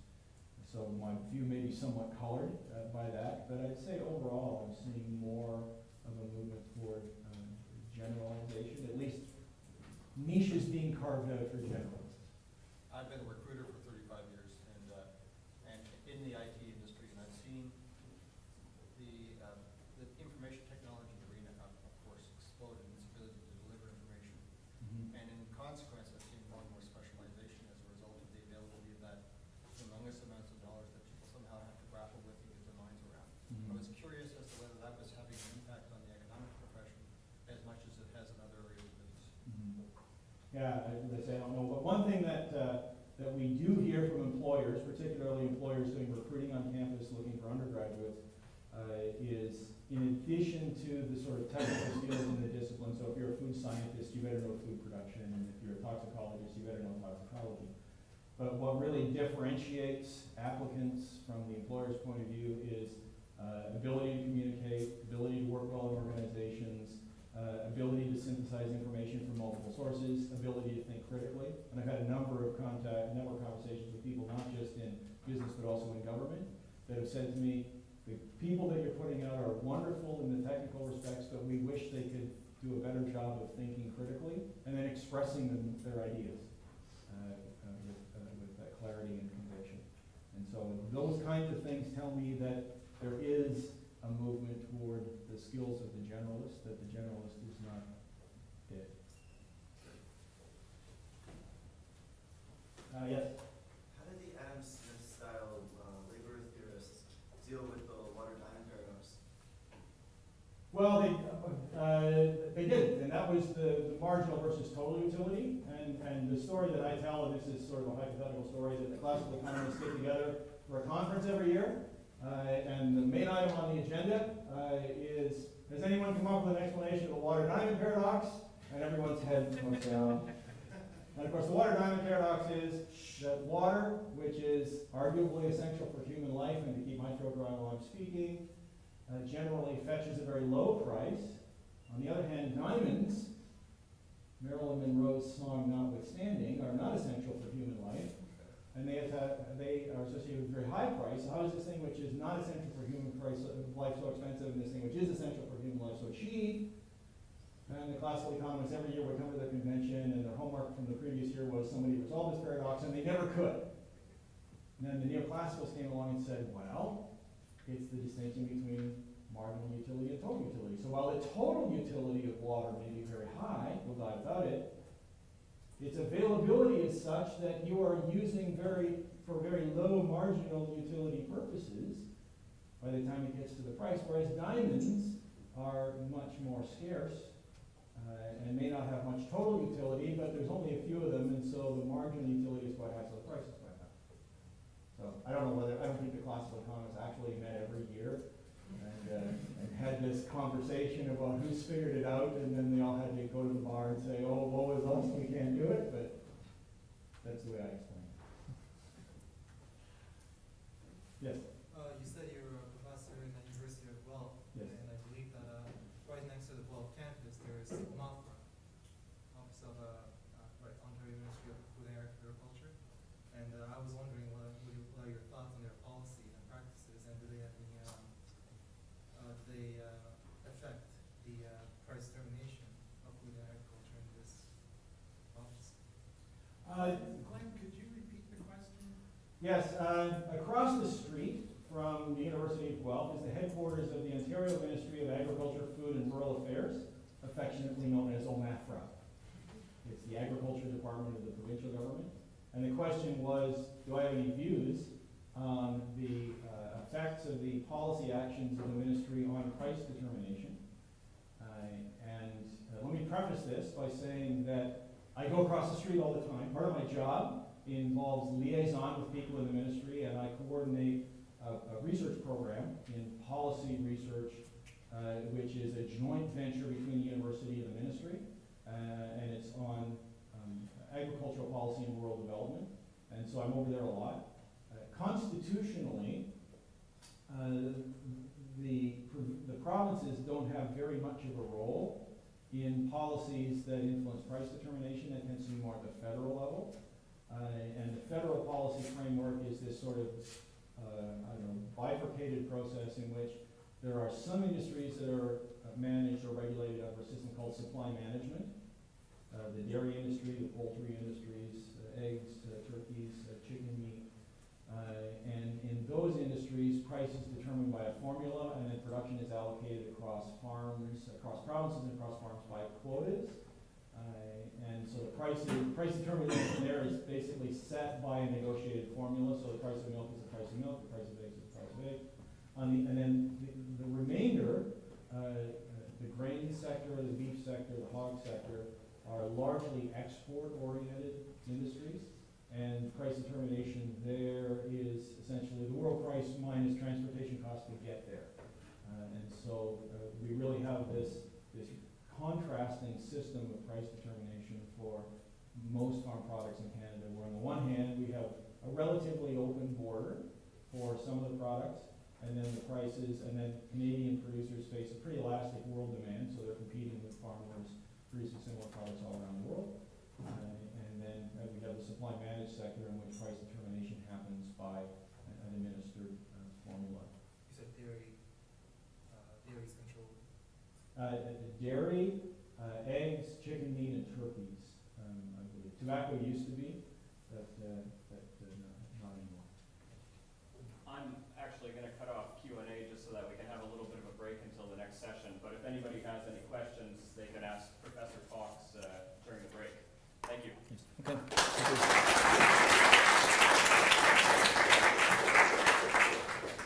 And we'll take about a 12-minute break here, and we'll meet on the hour for Professor Ritenour talking about entrepreneurship. Thank you. Good lecture. Thank you. My daughter's going to University of Guelph in September. Oh, is she? She'll be there just starting first year. So what's she going to take?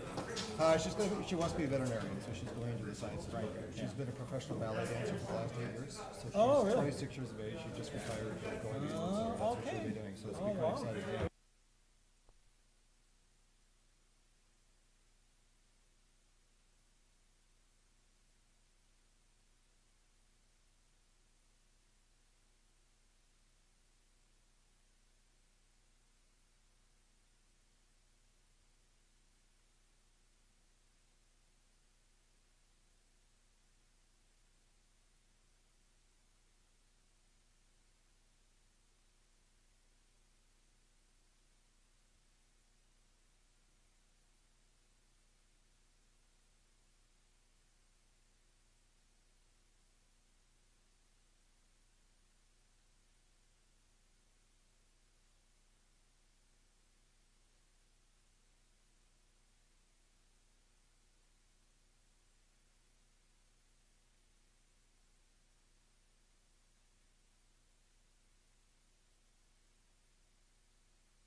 Got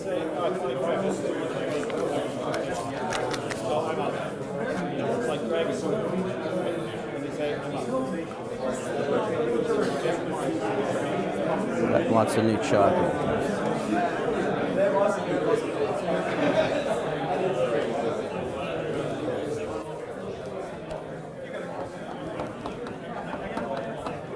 Can everybody please take a seat so that we can begin the third session on entrepreneurship?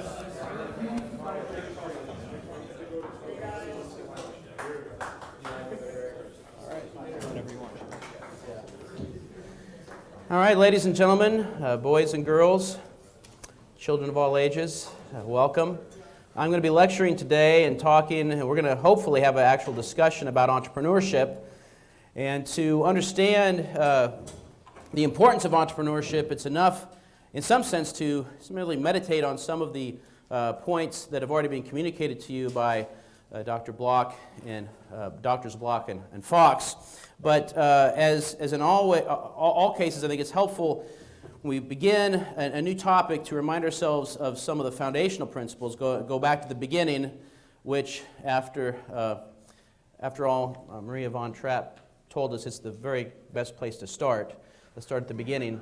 And if we want to think about economics or production or exchange, or even things like business cycles, economic development, which we'll be talking about in a later date, it's helpful to ask ourselves, where does this begin? What's the source of all economic phenomena? And if you had to give one phrase that says, okay, all economics begins with X, what would X be? Someone help me. Choices, okay, choices, yes. And what are choices? Choices are where people decide to do one thing instead of another, and they make a choice, and then they do needs and wants, and to achieve and satisfy needs and wants, they have to do something. Oh, thank you very much. I heard the big A word. Yes, action. That's what we want. Action, human action. All economic phenomena begins with action. And action of the human variety, right? And so action is defined by Rothbard as purposeful behavior, right?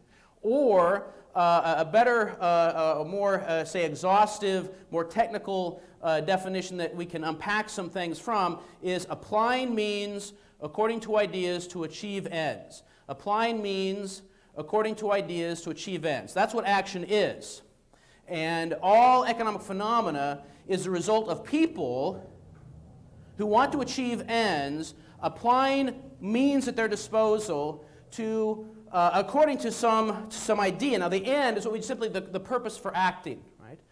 You are here because you want to achieve something, right? You maybe want a fun-filled week, learning exciting knowledge. That is an end. You've come to the right place. Right?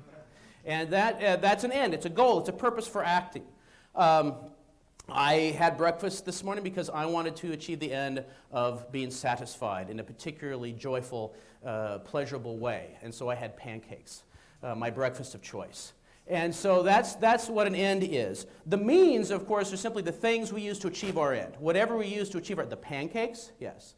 A laptop computer, a glass of water. I'll drink to that. Those are means we use to achieve our ends. Now, the ideas, we say action is applying means according to ideas to achieve an end. The idea is not just some sort of thought in general. It's the notion that if we apply certain means, we can achieve certain ends. And it's the understanding that if we apply these specific means, we can achieve these specific ends. And that's what action is. Now, an important aspect of action has to do what we must use every time we act. If we think of all the actions that we could take, the actions of brushing our teeth, the actions of sitting through an economics lecture, the action of playing a video game, the action of reading a book, all of those actions, the action of producing an automobile, all of those actions have at least one thing in common. One specific thing in common. What do all of those actions need? What do all of those actions take? What do all of those actions use or spend, if you want to call it that? Time. Thank you very much. Yes, time. Time is the ubiquitous means, or shall we say quasi-means, that is present or that is involved in every action. All action takes place in time. That's a fundamental existential fact of life. There is no action that does not take place in time. We act in the present to reap our end in the future. Right? We act in the present to achieve an end in the future. And it could be in the very near future, but it's going to be in the future nonetheless. And so time is a means that is used in every action, but it's a special sort of means because it's not something that we can sort of save, right, and put away. Right? If you're a student, right, there are certain weeks in a student's life where there's not a lot going on. Right? Especially like that first week of class, you sort of ease into things. And oftentimes, when I was a student, or I can imagine my students today thinking, wow, if I, to take the Jim Croce fate, if I could capture time in a bottle, right? I'd like to take an hour away from my first day of class and sort of put it under my mattress, so that on finals week, the last day before my last final, I could pull that hour, and I've got 25 hours in this day instead of 24. We can't do that because time is a flux in which we live. So time is not augmentable the way other goods are augmentable, and we cannot keep them back from consumption in the same way we can hold back other goods from consumption. And yet, it is something that we have to use in a sense to achieve whatever action we are trying to engage in. And so the fact that the time is an important aspect and component of action is very important because that means that good economic theory must take into account two important concepts related to time. And one is time preference. Time preference, the idea that when people act, they demonstrate they prefer to have their ends satisfied sooner than later. That's what time preference means. People prefer to have their ends satisfied sooner than later. That's what explains the phenomenon of interest. Why are people willing to pay interest to borrow money in the present? Because they prefer money in the present to waiting and doing what they have to do to get money in the future. And so to get money in the present, they're willing to agree to pay a little bit extra back because they value the present money more than money in the future. And so time preference is important, but also there's something else that is extremely important, and that has to do that, again, because all action takes place in time, when we do something today or at any moment, we don't reap the result of that action right away. We reap it in the future. Right? Now, what's one thing we know for sure about the future? It's uncertain. Thank you. Yes, it's uncertain. Right? The one thing we know for sure is that we don't know everything about it. Right? We don't know everything about it. The future is uncertain. And so all actions are speculative based on a judgment of uncertain future events. And for a number of reasons. Right? When we are interacting with people, we don't always know how other people are going to behave, what other decisions people are going to make. The actions of other humans are not completely foreseeable. Right? We can't, as Dr. Fox pointed out, we can't read other people's minds. We don't have that ability. So we have to forecast. We have to use our best understanding to try to speculate and forecast how they're going to react to various actions that we undertake, but we don't know for sure. And of course, we don't have perfect knowledge about natural phenomena. Right? If we're going to be a farmer, we don't know exactly when is it going to rain. We don't know exactly when we're going to be able to get the hay in this year in western Pennsylvania because it's raining so frequently. And so we can't perfectly predict natural phenomena. We cannot perfectly predict the actions of other individuals. And therefore, when we act, we have to make a speculation about future events. And that is where the entrepreneur comes in. Right? The entrepreneur is very important because, as we all know, to quote Mick Jagger, you can't always get what you want. You can't always get what you want. And so, to get what we want, often we have to engage in production. If one wanted to have some water during a lecture, it's not enough to just sort of stamp your foot and wiggle your nose and demand, I want some water. Maybe it would be. I mean, Redmond probably would run out and bring some to me. He's a very kind man. But nevertheless, even he could not just snap his fingers and have water appear. He had to go out and get a cup like this. Now, this cup was produced, right? This cup is here because somebody made it, right? The fine people at Starbucks paid somebody to make this cup for them. That was an act of production. So production is something we engage in order to produce goods that will culminate in a set of consumer goods that will provide direct satisfaction to the user. Right? Production, then, is a very important aspect of our social economy. Production. And production is essentially obtaining land, labor, and capital goods and using them to produce some other good. It's a transformation of land, labor, and capital goods into some other good that is demanded, and that takes place in this process of time, in a span of time, I should say. Now, there are two main sort of modes of production we can identify. One is direct use.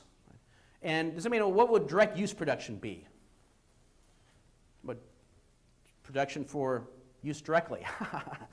They don't call it direct use production for nothing, after all, right? So direct use production is I want something, I'm going to produce it myself, right? My father, for instance, he likes strawberries.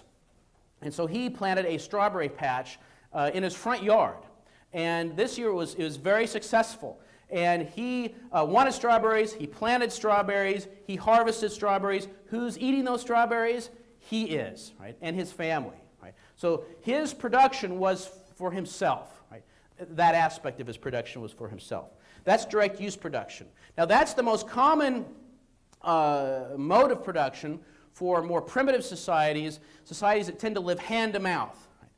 But there's also a second mode of production, and that is production for exchange. Production for exchange.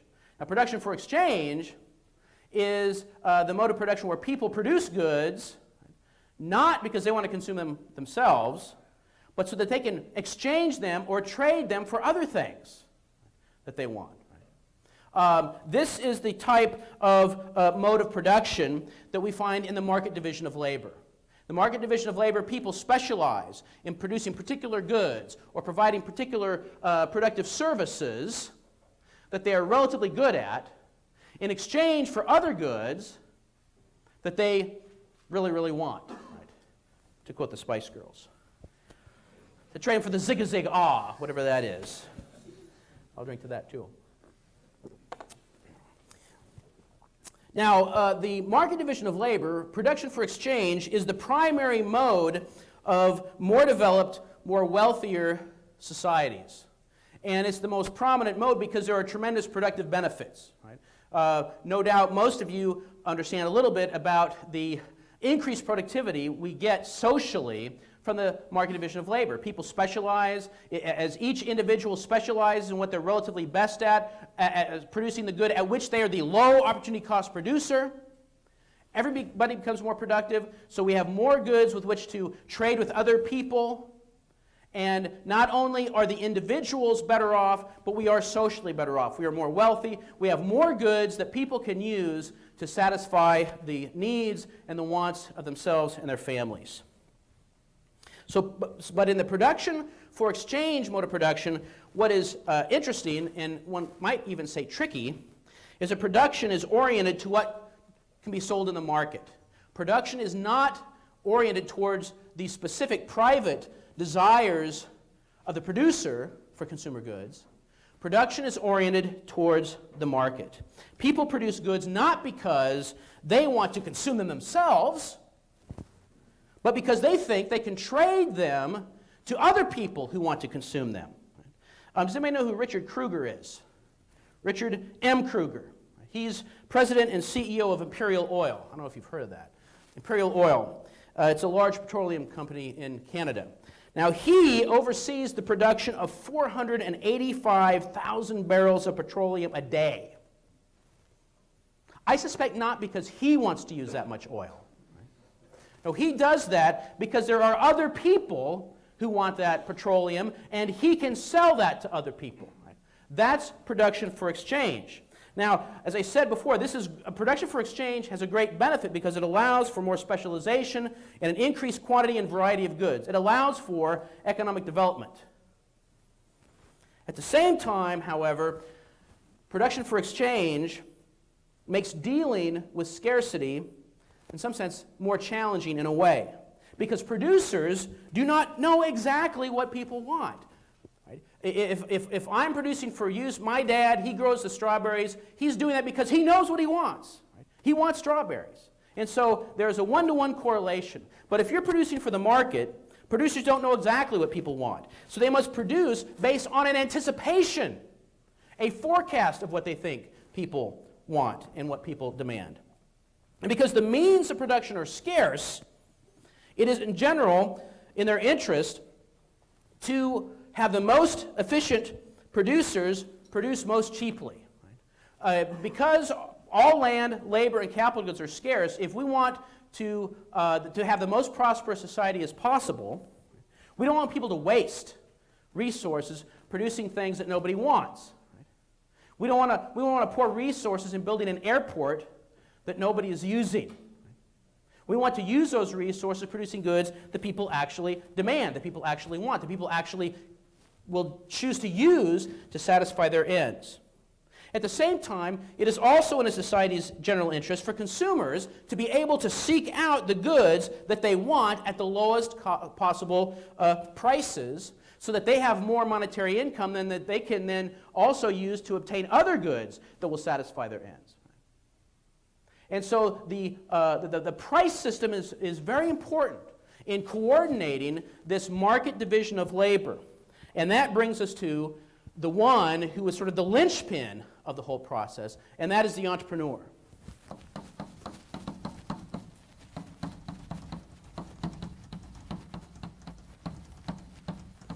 The entrepreneur, I probably don't have to explain to a Canadian audience, is a French word, right?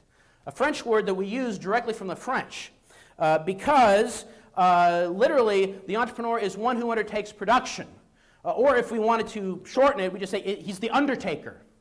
If you read one of the earliest English translations, and the most common English translation of Richard Cantillon's The Nature of the Essay, an essay on the nature of commerce in general, he was published in 1750, 54, something around there.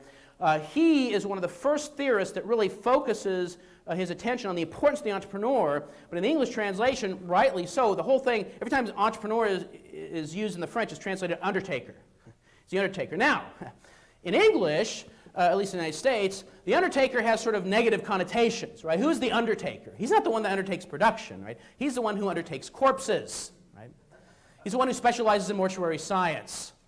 And so we don't use that when the undertaker's kind of a downer, like a 6-foot under type of downer, right? And so we don't use that phrase, we just use the entrepreneur. The entrepreneur then is the one who undertakes production. So what does he do, right? The entrepreneur, he's the one who advances money to the owners of factors of production in return for the use of those factors to make a product that he hopes to sell in the future for money. In the future for money. Now, in a world without uncertainty, all rates of return for all production ventures would be the same, because everybody would know precisely what the selling prices of all products would be, and nobody would make any mistakes. Nobody would no one would choose to make a product if the costs were going to be greater than the selling price. And if there was a single product that seemed to be reaping fabulous profits, well, everybody would know that already because there's no uncertainty. Everybody knows everything. And so immediately people would make those goods, and prices would adjust, and profits would go away. So in a world of uncertainty, there would be no profits.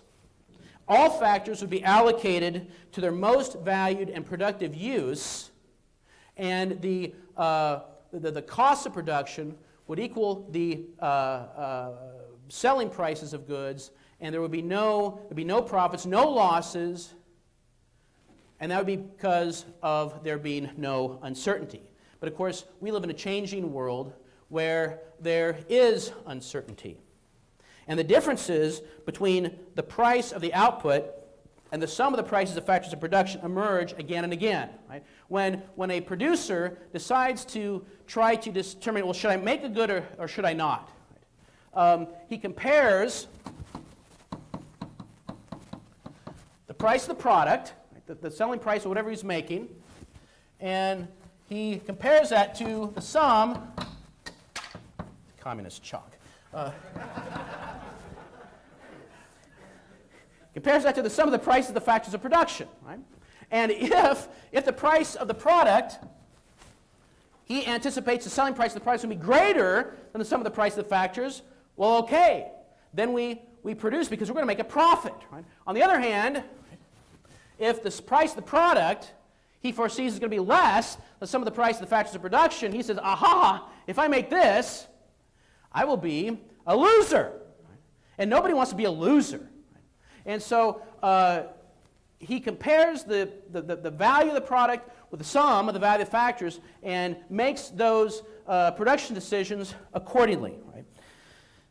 That's an important function of the entrepreneur.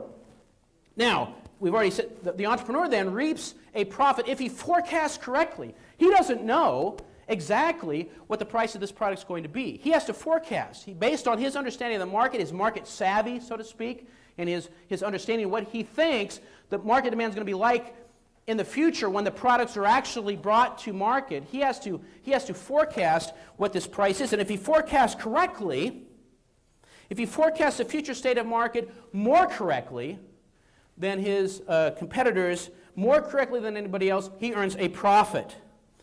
The loss, in other words, the loss, therefore, is the result of entrepreneurial error. If any entrepreneur engages a loss, some producer makes products and tries to bring them to market, and the selling price is less than the sum of the factors of production, that's because of a forecasting error, an entrepreneurial error. A number of years ago, one of our largest automobile manufacturers needed a government bailout, General Motors. General Motors was in dire straits because they put all of their automobile eggs in the basket of the SUV. And it turned out not to be so good for them. Right? And you can imagine a case where General Motors, for instance, thought that the price of the SUV, let's say, was going to be $40,000 American. I usually don't have to think this way, but here I am. And so $40,000. And they thought, right, that the sum of the prices of the factors were about, let's say, $35,000. And if that was the case, that's a $5,000 profit per SUV. What's not to like, right? I mean, sure, maybe $10,000 would be better, but $5,000 is not chicken feed. And so they engaged in that production. The problem was that General Motors forecasted incorrectly. And so it turns out when they brought all these SUVs online for $40,000, they weren't being purchased. And they brought them online and they sat there.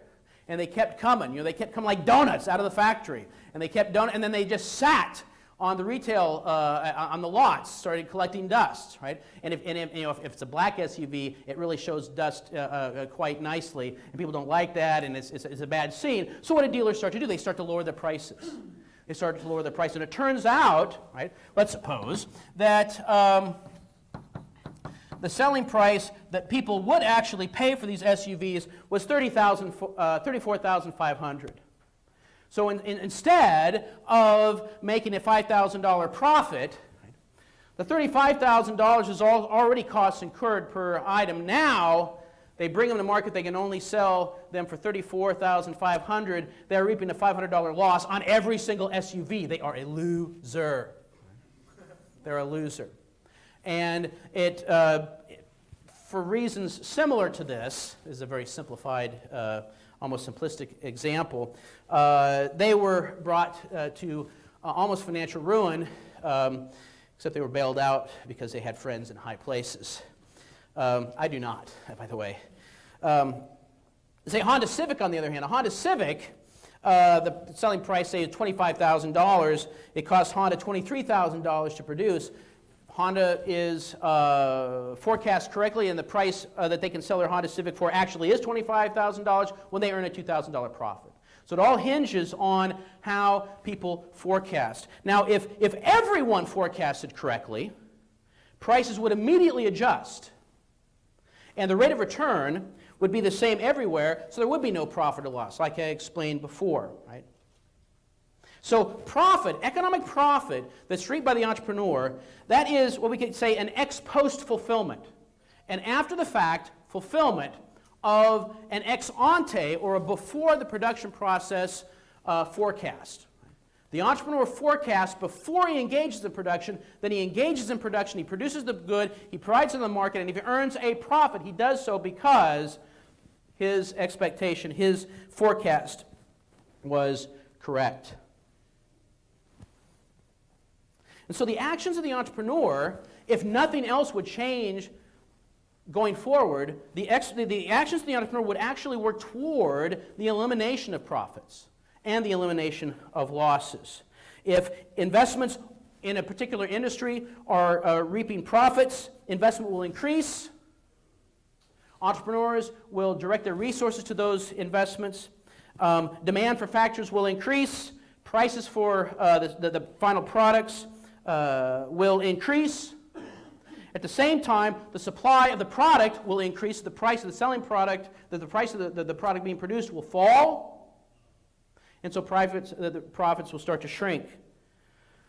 The opposite is true for those industries where the perception is, or the expectations are, we're going to reap losses. Right? There'll be a reduction of investment in those industries. And so what will happen, of course, is the demand for the factors used to produce those goods will fall. So the price of the factors will fall. So cost of production will decline. At the same time, the supply of those goods will decline as well because they're not being produced as much. So the market price of those goods will tend to be higher, and that will tend to eliminate, it'll raise rates of return and eliminate losses in those particular industries. Right? So over time, the actions of the entrepreneurs, to a certain extent, we could say is equilibrating. That's sort of an insight by, it's something that's stressed by Israel Kirzner. However, we know that it's never the case where things never change going forward. Right? Because entrepreneurs are always thinking about how to make more profits, not just by doing better producing goods that are already being produced, but also thinking up new goods, new ways to satisfy producers, which upset the economic apple cart, so to speak. Which brings us to the social function of the entrepreneur.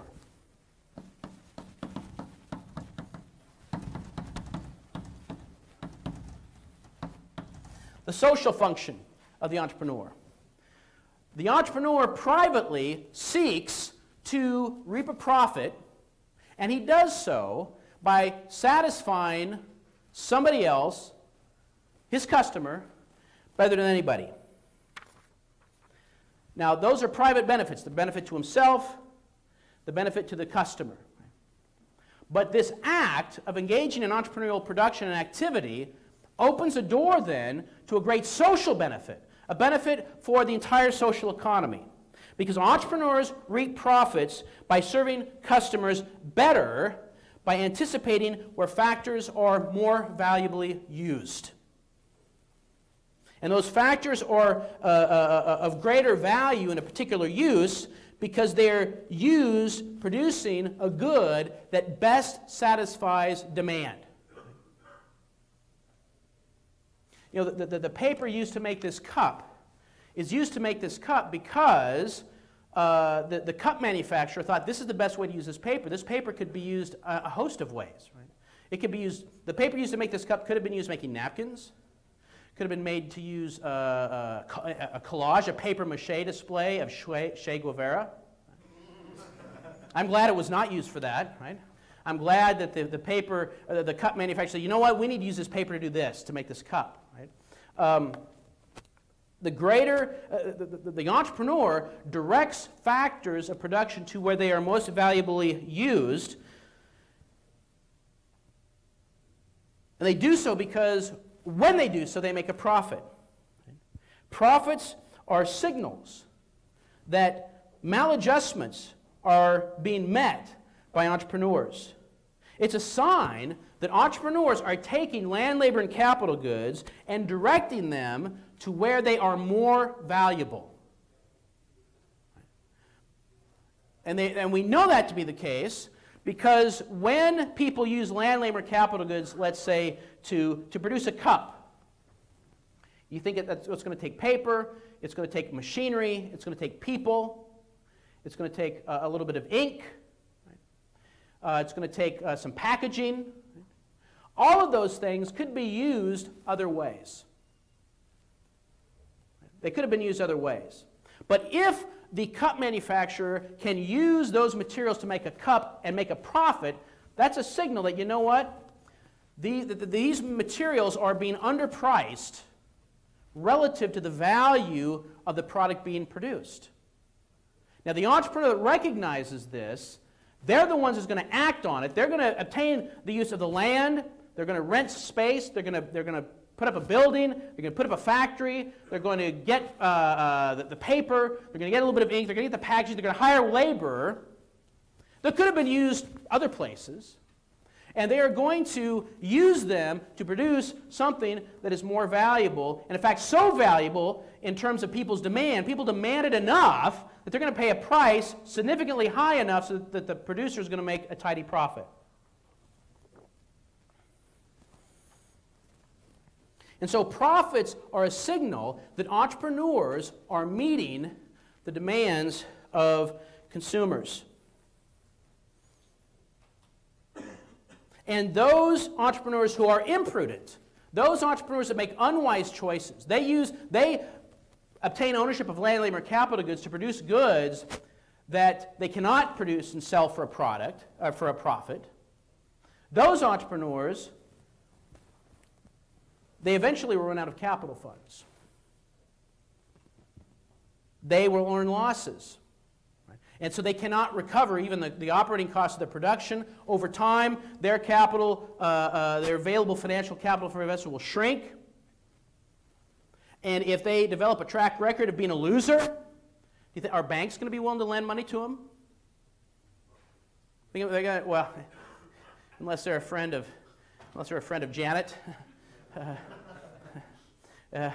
No, banks are not going to. Banks, even now today, banks don't really set out to see their money be gone with the wind, and so they're going to have trouble raising money. Venture capitalists aren't going to want to pour money into losing ventures, and so if an entrepreneur develops a track record of being a loser, his own capital stock, his own available resources that he owns is going to be shrink, and nobody else is going to be able to lend him any money, and therefore the capital at their disposal will diminish, and eventually, if they continue their losing ways, and they lose again by unwisely directing land, labor, capital goods into areas that are not valuable, when that happens, they eventually they'll be forced to leave the rank of the entrepreneur and have to go to work for somebody else. They'll become a worker, an employee. They'll become a laborer. And so capital tends to be directed into the hands of the successful, most wise entrepreneurs. Those entrepreneurs that are better able to forecast future market demands than other entrepreneurs. That's where capital tends to accumulate because they're the entrepreneurs that tend to make the profits. Now, how do they do so? They do so precisely by doing what other people want. Right? They do it precisely by serving society the best. Capital by itself does not beget profit. That's a true statement found in the work of Mises. Capital does not beget profit. Just having capital does not make one profitable. Does not ensure that that capital stock is going to stay there forever. It takes the wise investment of capital to make a profit. And that is where the entrepreneur comes in to play. So that's the social function of the entrepreneur, is to take society's scarce resources and direct them into their most productive uses. That's what entrepreneurs are good for. That's why they are so helpful and so important in coordinating the social economy. Well, be that as it may, let's talk about a little bit about the necessary conditions for entrepreneurship.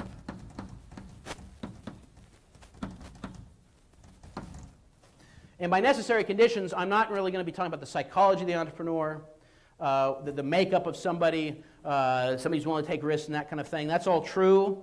But I really want to talk about is the economic institutions that are necessary. We've seen that when an entrepreneur makes a decision, he has to engage, he uses what we call economic calculation, right? Economic calculation is comparing the price of the product with the sum of the price of the factors to determine, yes, if we produce this, we think we're going to make a profit, or no, if we produce this, we think we're going to be losers. In order to engage in that type of economic calculation, what must the entrepreneur have? What must he use to make that type of economic calculation? Prices. Exactly, prices. Right? And for it to function well, for the economic calculation process to serve society, these prices need to be of a particular type. Right? On the one, they need to be monetary prices, right? So that the price of the product is enumerated in the same unit as the price of the factors of production. Right? In other words, they have to be enumerated so that we can make objective comparisons. Right? Let's suppose we say, well, we want to find out who is the tallest person in this, the tallest person in the class. Right? And someone will say, well, I'm the tallest person because I'm 5 foot 8 inches tall. And say, no, I'm taller because I, it's going to be an American example, but my temperature is 98.6 degrees Fahrenheit.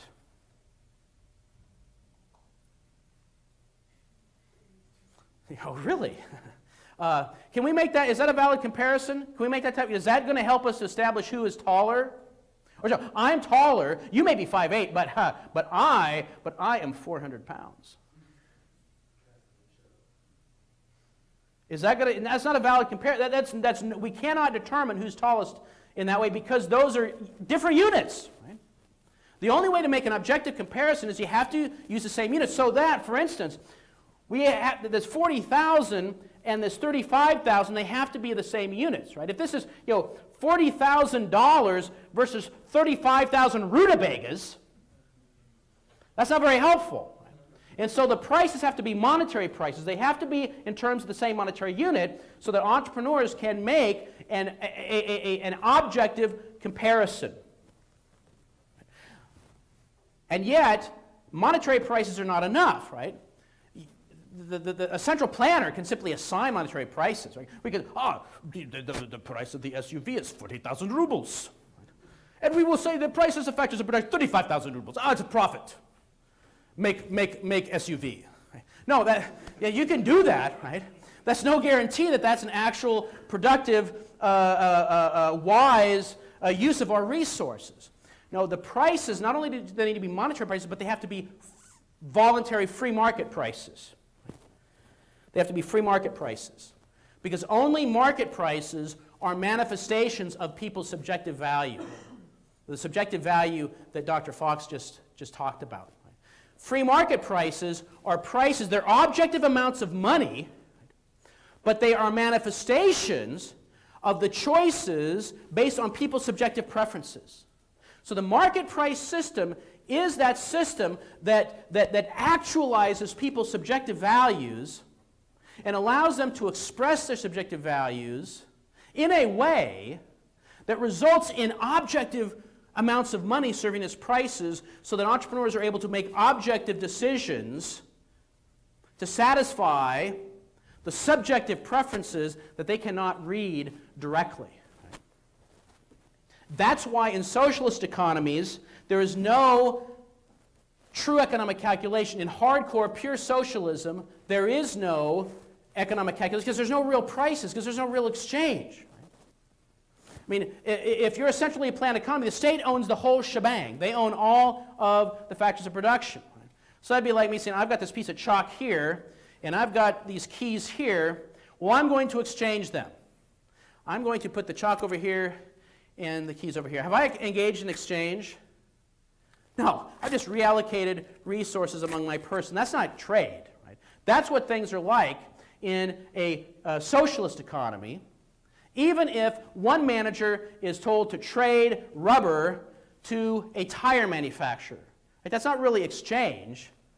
It's directed, it's centrally planned. So there's no actual prices of factors of production. And if there's no actual prices of factors of production, there's obviously no way to sum up meaningful prices of factors of production, to come up with a meaningful dollar amount that sums up the monetary cost of production that we can compare with the price of the product. And therefore, the producers are left, as Mises would say, groping about in the dark. What we call a planned economy is no economy at all. It's just simply a system of people groping about in the dark. And so without market prices, there's no way for economic decision makers to make wise decisions regarding the allocation of goods and services. But in a free market setting, the wants and desires of individuals in society are manifested in their supply and demand curves, which determine the price of products, which in turn ultimately determine the price of the factors of production, according to the process described by Carl Menger. So in a changing world, the differences between the price of the output and the sum of the prices emerge again and again. And so those entrepreneurs must routinely make and assume the risk of engaging land, labor, and capital goods and producing them according to a speculative forecast of what they think the price is going to be. And when they forecast correctly, we've already said they earn a profit, but note this. Right? They earn a profit based on market prices, which are the result of which are founded upon subjective preferences of people in society.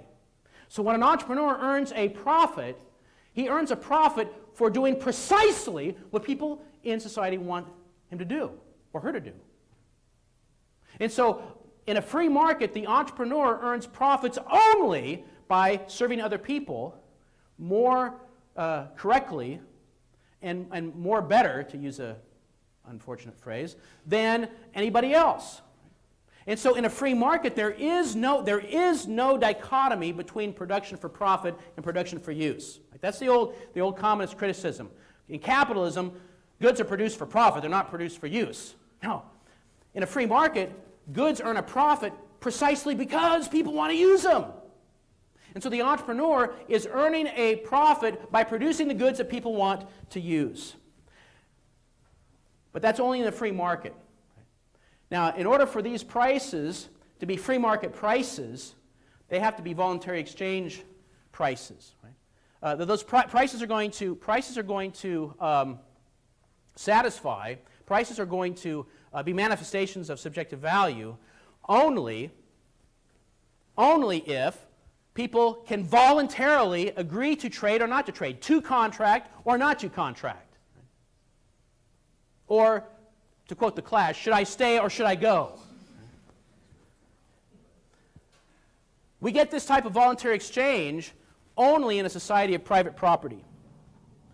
And so the institutional requirement for voluntary exchange to take place that allows for free market monetary prices to ensure that economic calculation based on those prices actually serves society, and to give entrepreneurs an incentive to use economic calculation to earn a profit for themselves by serving society better, all of that requires the social institution of private property, which is why so many Austrians are so concerned about private property. It's not merely, shall we say, a libertarian prejudice.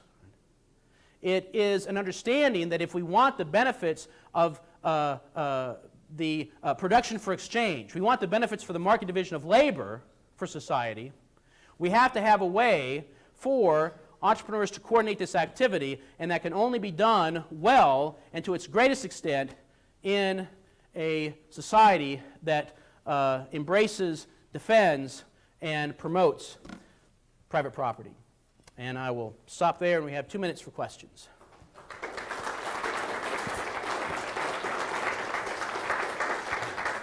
Yes, sir. Do you want to comment about the cost of capital and the influence of the Fed, for example? Well, Skewing the labor? yes, it does skew it. It's the Federal Reserve System, central banking in general. You could call it the federal skewing system, right? The central skewers. What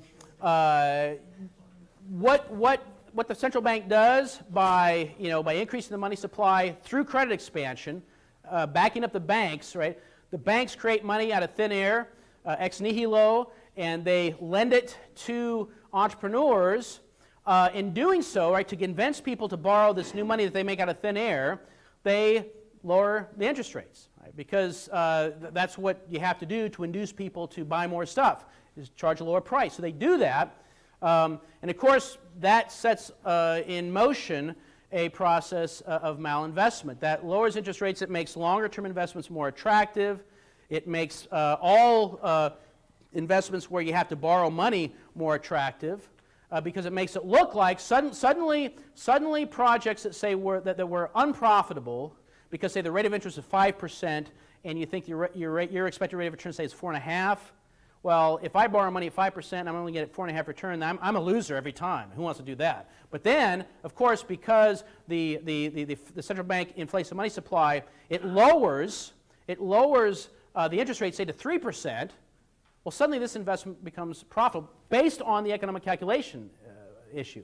And so this issue of central bank manipulation, the interest rate is in some sense a price, or at least a ratio of prices, that entrepreneurs use to make these decisions. And to the extent that the government manipulates those prices, like any other prices, it's going to lead to bad results. I think is it David Howden, you're going to talk on business cycles. So he'll explain the whole show in detail. But that's exactly right. That the reason we have business cycles is that there is an entity that manipulates a key good that is used throughout the social economy, and that leads us all astray. Yes, we have time for one question? No, actually, I'm sorry. Okay. Maybe we can ask the question after during the break, or we have a dedicated session at the end of the day for Q&A with the faculty. So if you have anything that you don't get a chance to ask now, you can do it later on at the end. Thank you, Professor Ritenour.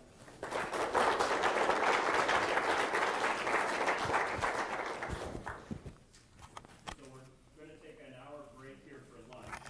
There's a cafeteria just around the corner if you're looking for a place to grab something, or if you go to college, there's lots of places right there on the road that you can go to as well. And we will meet back here at 1:45. We will. There will be somebody here if you want to leave your laptop.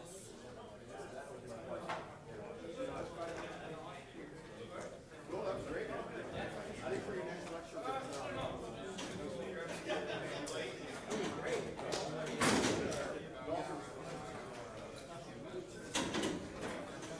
great.